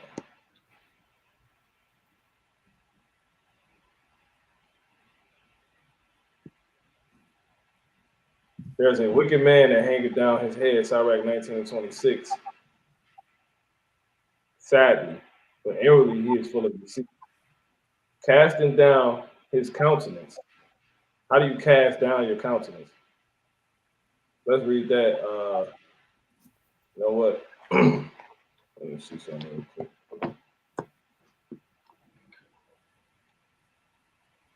Somebody could just read on till I get this. Yeah, Sirach chapter 19 and 26. There is a wicked man that hangeth down his head sadly. Inwardly he is full of deceit. Casting down his countenance and making as if he heard not, where he is not known, he will do thee as a thief before thou be aware. As mischief. Salaki, yeah. He will do thee as a mischief before thou be aware. He will do thee a mischief before Salaki. thou be aware. It's all good. But when you read this in the NRSV, right? What verse is that? 17? 26. Okay. You said verse 26? Yep. No, it's 17. Salaki. Okay. 19.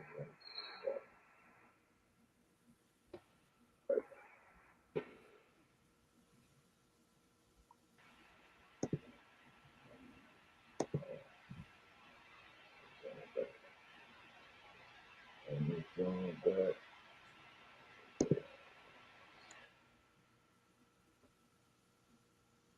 19.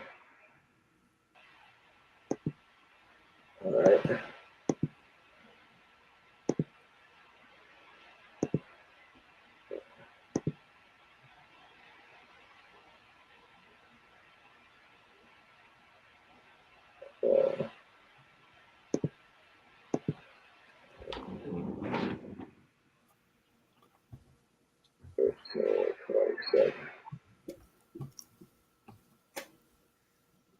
Oh, you want that ended down. Read.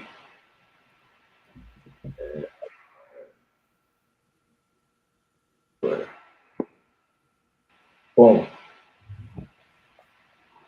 What did it say? Dang. Dang, double. You got it. Sirach 19-27, the NRSV, he hides his face and pretends not to hear. See? So they hide the damn devil wicked. They've been hiding their face. You know, they disguising themselves. They coming in disguise. They hiding what's truly there. But it is still ooze out as it's gonna go on to say. Right? When you go back to it in the KJV. All right, and we just gonna read off. All right, you got it. Sirach 19-28. It says, and if for want of power. Hold on. Got that. Too much shit right here. Okay. All right. There we go. Yeah, kind. Mm-hmm. And if for want of power he be hindered from sinning, yet when he findeth opportunity, he will do evil. So yeah, so just to come up, he'll act like a good person. But as soon as he get the opportunity, he's gonna do evil. He's gonna do wicked. But go ahead. It says, a man may be known by his look, and one that hath understanding by his countenance. When thou meetest him, a man's attire and excessive laughter and gait shew what he is. Right. So them separate verses, because it kind of sounds like you read them like they was together. But yeah, that's a separate verse. So a man may be known by his look, and one that hath understanding by his countenance when thou meetest him. And a man's attire and excessive laughter and gait shew what he is. And that's exactly what you have here, man. The Lord, he got it to where even simple morons.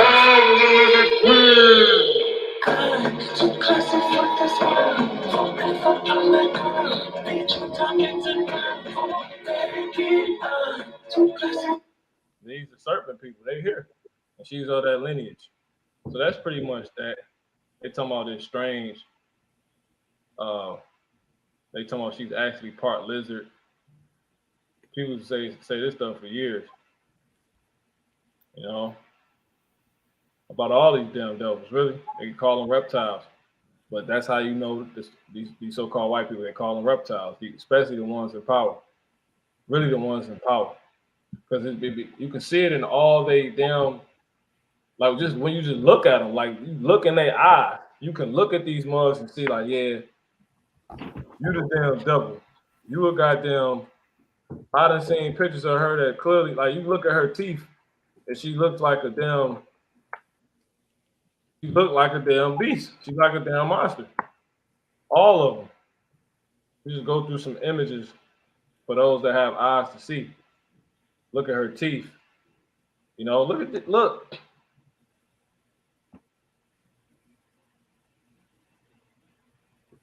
Menace. She has a menacing look. Her lip covering her fang right there. Right? Because ironically, the Lord, he allowed humans to have canines. Right? When you look at these devils, some people canines, they are more what's the word? They protrude more than others. You know? Can I see this? Or, you know? Look at that shit, man.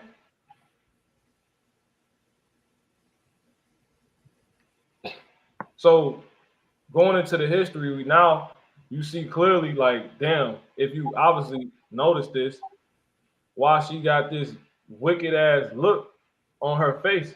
And I done seen more devilish pictures than that.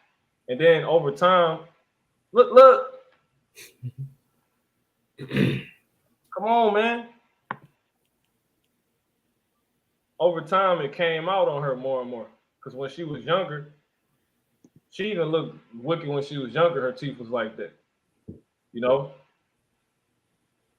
But it came out on her more and more when she was older, because she did more wickedness, more serpent activity, and she was trying to hide it, which makes her a serpent, which goes into what the brother was reading, but it was, it wasn't on the point at the moment. As far as the second definition to the word serpent. But yeah, man, you just look at these people, you can clearly see, like, yeah, you can see why people call her a lizard. You can see it on her, you know? You can see it.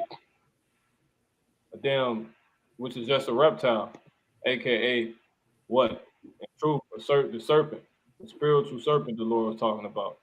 So now that people point it out, we know the serpent here. But everybody and their mama want us to not believe Esau's here, the Bible not real, there ain't no such thing as God, the Messiah. It's all a lie. The Lord is making it manifest to his people that he gave eyes to see. Because this what we're going into right now is deep to some people. Like, damn, I never really thought about it like that. Somebody new is coming in and they ain't never considered things. They consider things like this, but they ain't never, go into it, or have somebody, that has to really assess it, so they can sit and make sense with it. So that's basically the point. Look at her damn husband. Look at this nigga. Fellow Edomite. Why do they look like this, man? That nigga was toe up. Damn.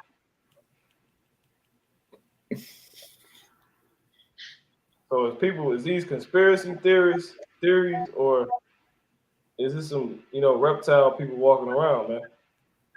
The serpents. And we can say it for what it is. According in truth, these are the spiritual serpents that deceive the whole earth, which Yahushua is going to take down when he come back. These are the people that deceive the whole earth. So it's been revealed. So let's read that Revelation 12 and 12. I'm going to see if I have anything else that needs to be brought out. If not, we're not going to bring it out. And I got closing scriptures as well. And then that'll be it. And I know I said, too, we should close out on what you had brought out in that Job, brother, the war. It is. Her reign. She was the longest ruling monarch of all time. So she deserved, she deserved 3 hours, man. Esau deserved it. We doing a marathon, a marathon, a damn marathon. Lord got a marathon running on, the network, man, the Spiritual Truth Network. All right. So the Lord want these devils exposed, man. With this dude, like a person or a snake, a reptile or a person, a person or a serpent. Sound like he, all right, you got it, brother. Revelation chapter 12 and verse 9. And the great dragon was cast out, that old serpent called the devil and Satan, which deceiveth the whole world. See, sitting here waving at people. That go back into Sirach the 19th chapter, where he is not known, he will do the mischief. So you people, you get done wrong because y'all don't know who these ones is. And if you do know, you don't acknowledge it. That little boy, like, you gonna eat me, you gonna drink me. They do all that, adrenochrome, all that. That stuff real. You got it, brother. Like they got love and all that madness. Oh, they got love. They got kids. She's a mother. She's a grandmother. Come on. These are conspiracy theories. So the Bible conspiracy theory at that point, at that, then you got it.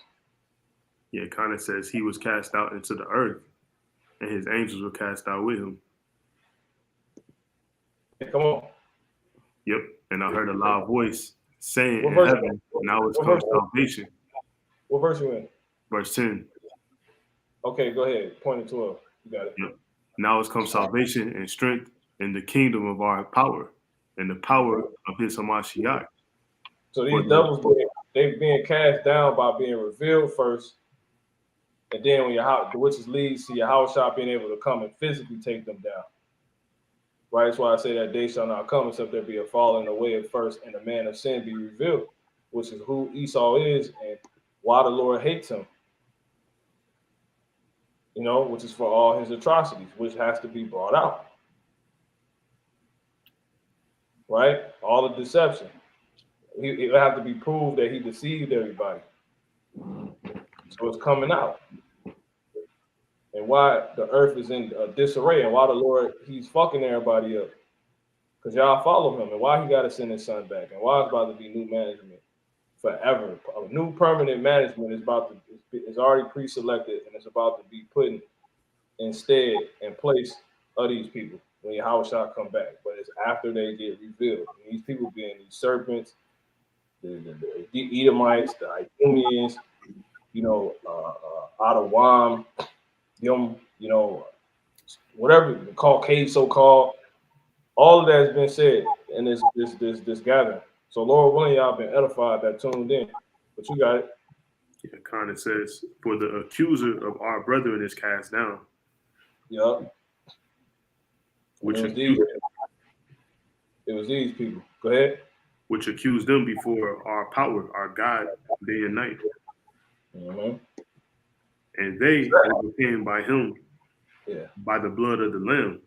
Yeah, by living by Yahushua. Yahushua seeing things for what they were. He had eyes to see and ears to hear, and he didn't partake in these devils. He said it for what it was. He said it for what it was. You know, and he knew his kingdom wasn't of this world, and this was a fake kingdom that's about to go down. You know, but that's that. You finished? Yes, a little bit more. Okay. It says, and by the word of their testimony, and they love not their lives unto death. Yep. Therefore, because we don't have a life. They stole everything we would have.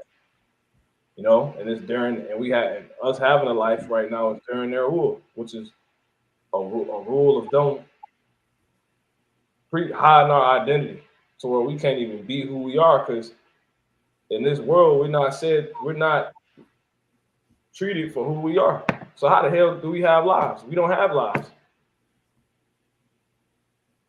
You got it. Yeah, kind. Therefore rejoice, ye heavens, and ye that dwell in them. Woe to the inhabitants of the earth and of the sea. So that's why we don't dwell down here. We don't even try to have a life here. We meditate on our life in its truth, which is what it's supposed to be according to the heavens, which is what it's actually about to be upon this fucking world going the fuck down, which is through us acknowledging this, because we crying unto the Lord, you know, day and night, you know, and for all the sign and crying for all the abominations done in the midst hereof, man, of our people who's caught up in this shit in the serpent world, who's oppressed by these colonizers. You know, why they sitting studying in your face with your stuff, your possessions. You got it. Yep. And it says, woe to the inhabitants of the earth and of the sea, for the devil is come down unto you, having great wrath, because he knoweth that he hath but a short time. Now, don't you think she helped that pretty much that play that's being exposed right there that these mothers about to make happen? Don't you think she played a part in what they about to do? Why do you think they leave so peacefully? Because they got a plan that, because they know, first of all, they know reincarnation real. So she probably think that they gonna figure out how to do this shit. And you better fucking have it right when I come back. Type of this. You know? These niggas that proud. They be showing you that in the movies. They talking about freezing their bodies, all this other shit, which they don't really probably think that, but they probably do. You never know. They know reincarnation real. Scriptures talk about how they try to escape death, but they basically realize they can't, so they accept it, and they just say, fuck it, let's just ball out and keep all the dwelling places to all generations. So this they plan. So they got to come down harder on Jake. They're like, we got him. we gotta fucking take them out now. We gotta keep these. We have to cover these people in darkness. It's to the point they know people that got so smart. That's what the Georgia Guidestones is about. They're like, yo, we just gotta kill everybody. We gotta kill because we can't control everybody. It's too many fucking people. They can't control everybody. There's only so many elite families, so-called. So they're gonna fucking lose. But they don't think that. But as the Lord said, a man's ways are right in his own eyes, but the end thereof are the ways of death. So this nigga is about to die. You know? Everything. So that's it. What was the other one we had? You know, as he asks, if the world be made for our sakes, why we don't have an inheritance? Because it's the damn devil world right now, the serpent world. A world to show people what wickedness look like, what an issue look like. These niggas is, man. Queen Elizabeth II. Ain't that some shit? The second.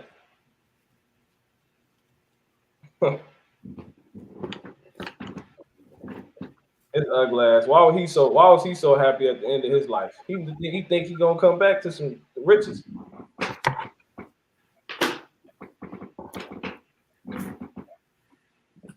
Anyway, so the brothers had that other one. But it's tired. Gold and then Brothers and sisters still on here. 8 people still watching. I ain't tired, shit. You know? Anyway, this is what we born for, man. To pull the fucking grab that hill. We on y'all hill right now. That's the name of one of my new channels, by the way. You know, if Esau do something to this one, I gotta put a video up on there so it'll pop up because it don't pop up right now. It's which it really is 2 of them. I don't know which one I'm gonna go with. It's common era hill holder. That's gonna be one of the new channels.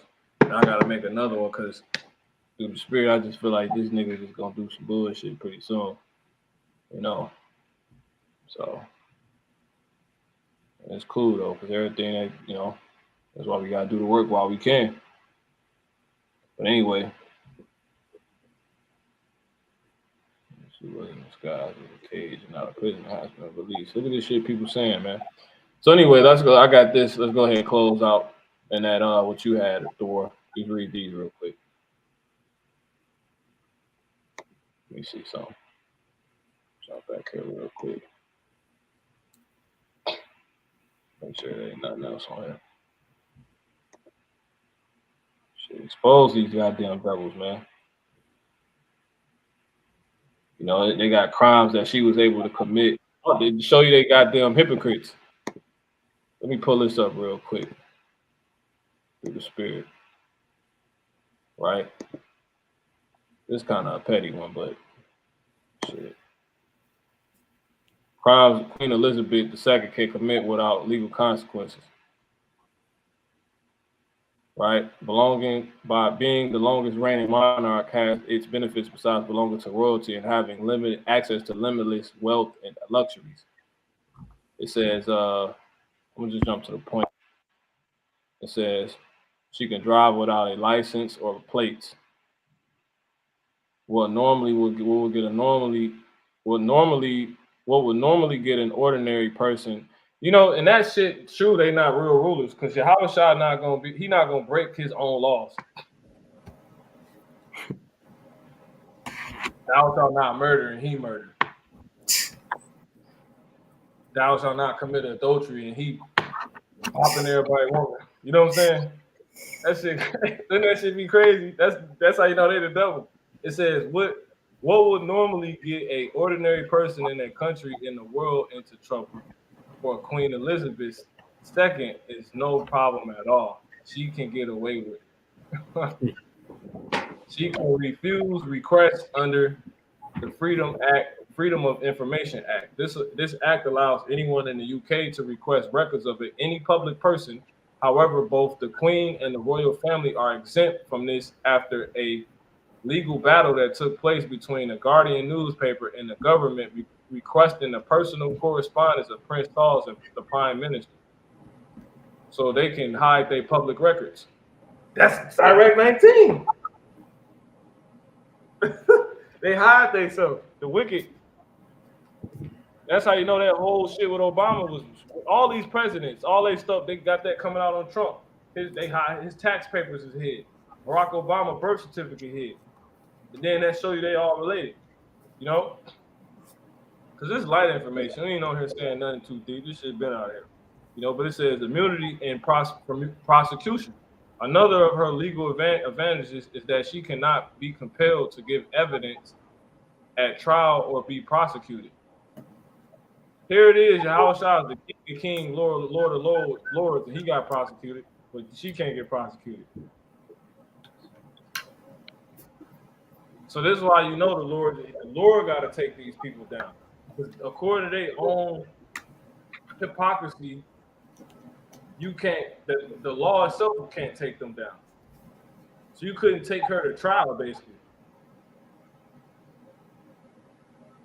You couldn't drug test this woman. You couldn't do any of this. You can't pull her over and suspend her car. They can't tow her car. They can't do none of that shit. So the system is literally set up to oppress everybody else. And you think we're gonna have it nice on y'all ass in the kingdom? It says she could kill and not be charged guilty. Since she cannot be prosecuted, she could murder someone and not be sentenced to jail. Because certain things she's able to do leads to certain things. Certain things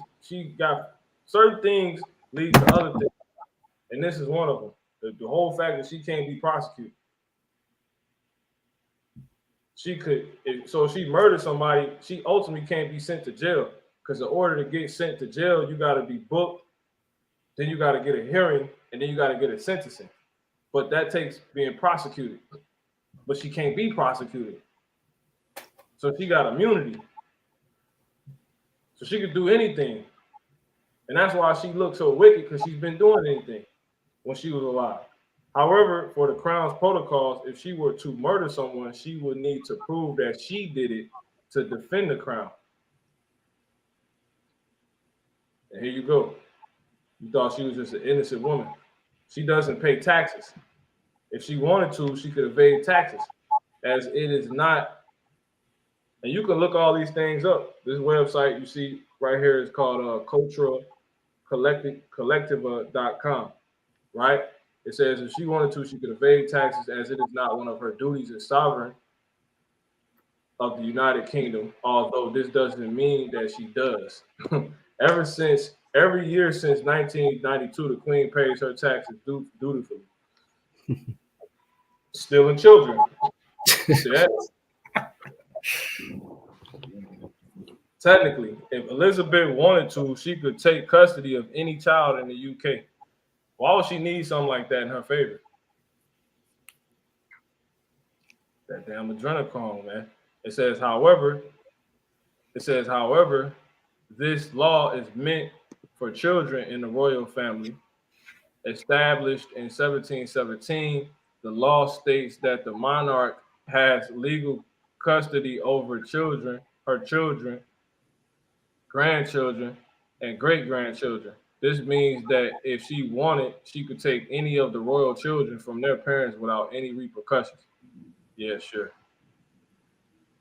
Trespassing on private property. So she can come in your shit. Yeah, I want him. Queen Elizabeth II can enter in any private property without notice anytime she wants. The only place in the entire United Kingdom that she can't enter without permission is the House of Commons, in parentheses, the lower house of the English Parliament. That is because in the 17th century, King Charles I did so in an attempt to exact revenge on some MPs. He became the first European monarch to be executed by his people. So that's basically the point, you know? Although there is a legal loophole that allows the head of the British Crown to commit all these illicit acts, the truth is Queen Elizabeth II has never committed them. Sure.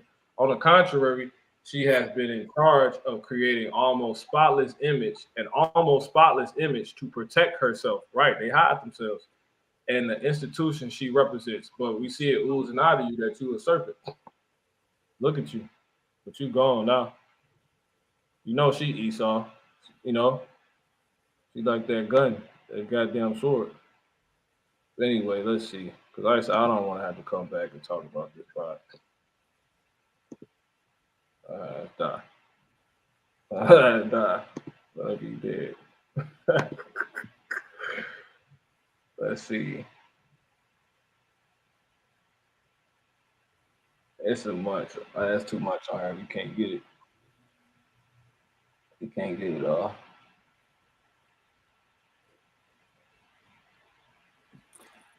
Monarch of the Theban Empire. Cloud of colonialism hangs over Queen Elizabeth's legacy in Africa. I'll just read them. These are all separate ones. Queen Elizabeth II should pay compensation for war crimes. Stop normalizing the British monarchy. Colonial atrocities. EFF will not mourn Queen Elizabeth's death.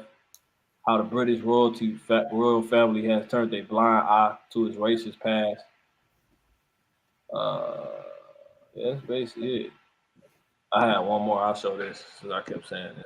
All right, this is it. We gonna end here. They gonna get mad. Take the fucking channel down. This shit be, fucking channel gonna be gone tonight. Hell no.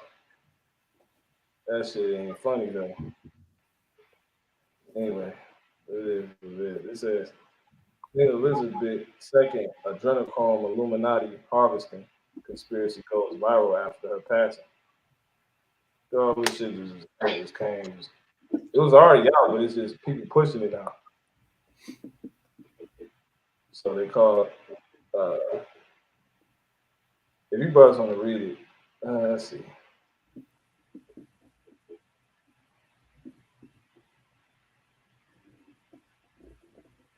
Yeah, we'll hold this.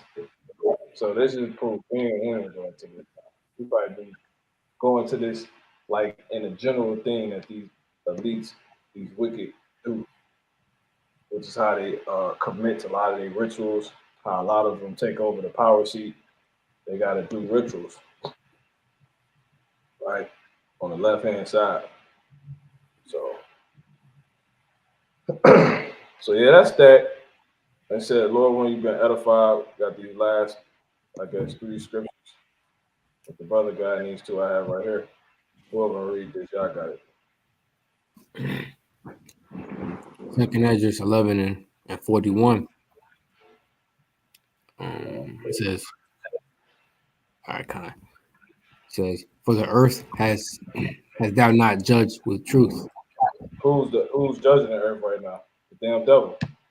Right? Go ahead. For thou hast afflicted the meek, thou hast hurt the peaceable, thou hast loved liars, and destroyed the dwellings of them that brought forth fruit, and hast cast down the walls of such that did thee no harm. Therefore is thy wrongful dealing come up unto the highest, and thy pride unto the mighty. The highest also hath looked upon the proud times, and behold, they are ended, and his abominations are fulfilled. And therefore appear no more.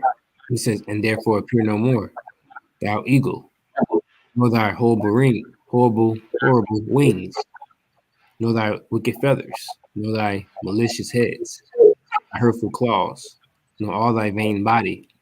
Anything that's of the Edomites, any rulers, any empires, all that. Go ahead. That all the earth may be refreshed and may return, being delivered from thy violence, and that she may hope for the judgment and mercy of him that made her. The devil, Esau got one last kick in him. So he about to do some shit. All right. So that's that. You know, we in there. You got it, brother.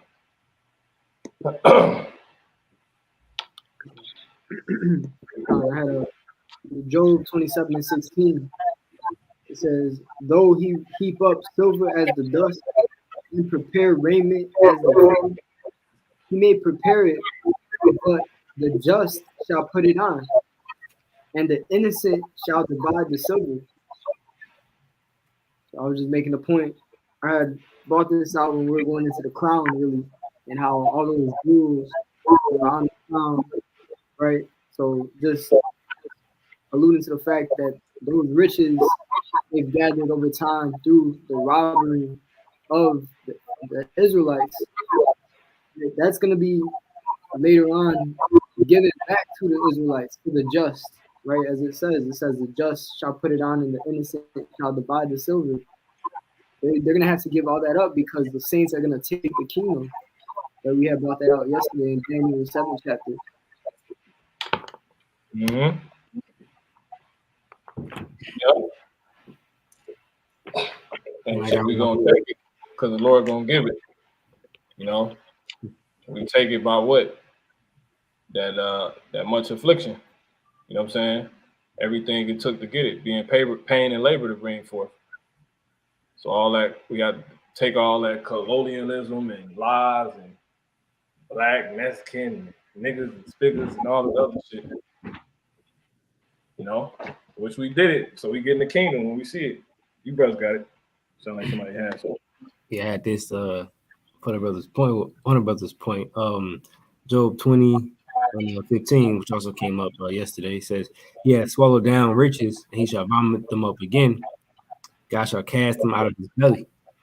So all that stuff they steal and everything that don't belong to them, like how it came up, like getting punched in your stomach and you just vomit it all up, getting beat and taking the crowns off the heads and just Yeah, kind of want to say something too, because that also, like, in my thought, made me think of the serpent. Like when a snake eats something, you can fully see it like in their body, not like digested. It's just sitting there, so it just goes even further with the theme. Like it's sitting there, but it ain't digested, so it's gonna come up.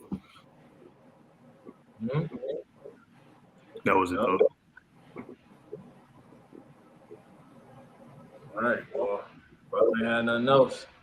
There's much more you can say on these devils. Much more they specifically did, but hell, we've been on that. We'll be here forever. You know what I'm saying? It's definitely one of them stories. Like, Yeah, this nigga did. That's just one damn devil, one empire, man. Man. A week-long marathon. So shit, all that we went into was happened during the time of her father, her ass, maybe his father. You know what I'm saying? But she lived a long time, so shit. She did a lot in 70 years. So with that, Lord willing, you've been edified. We're gonna go ahead and close out. Call her Allah. Yahweh. Baba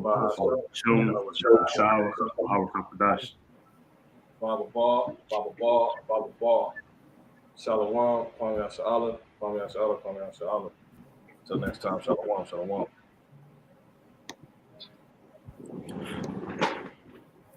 To be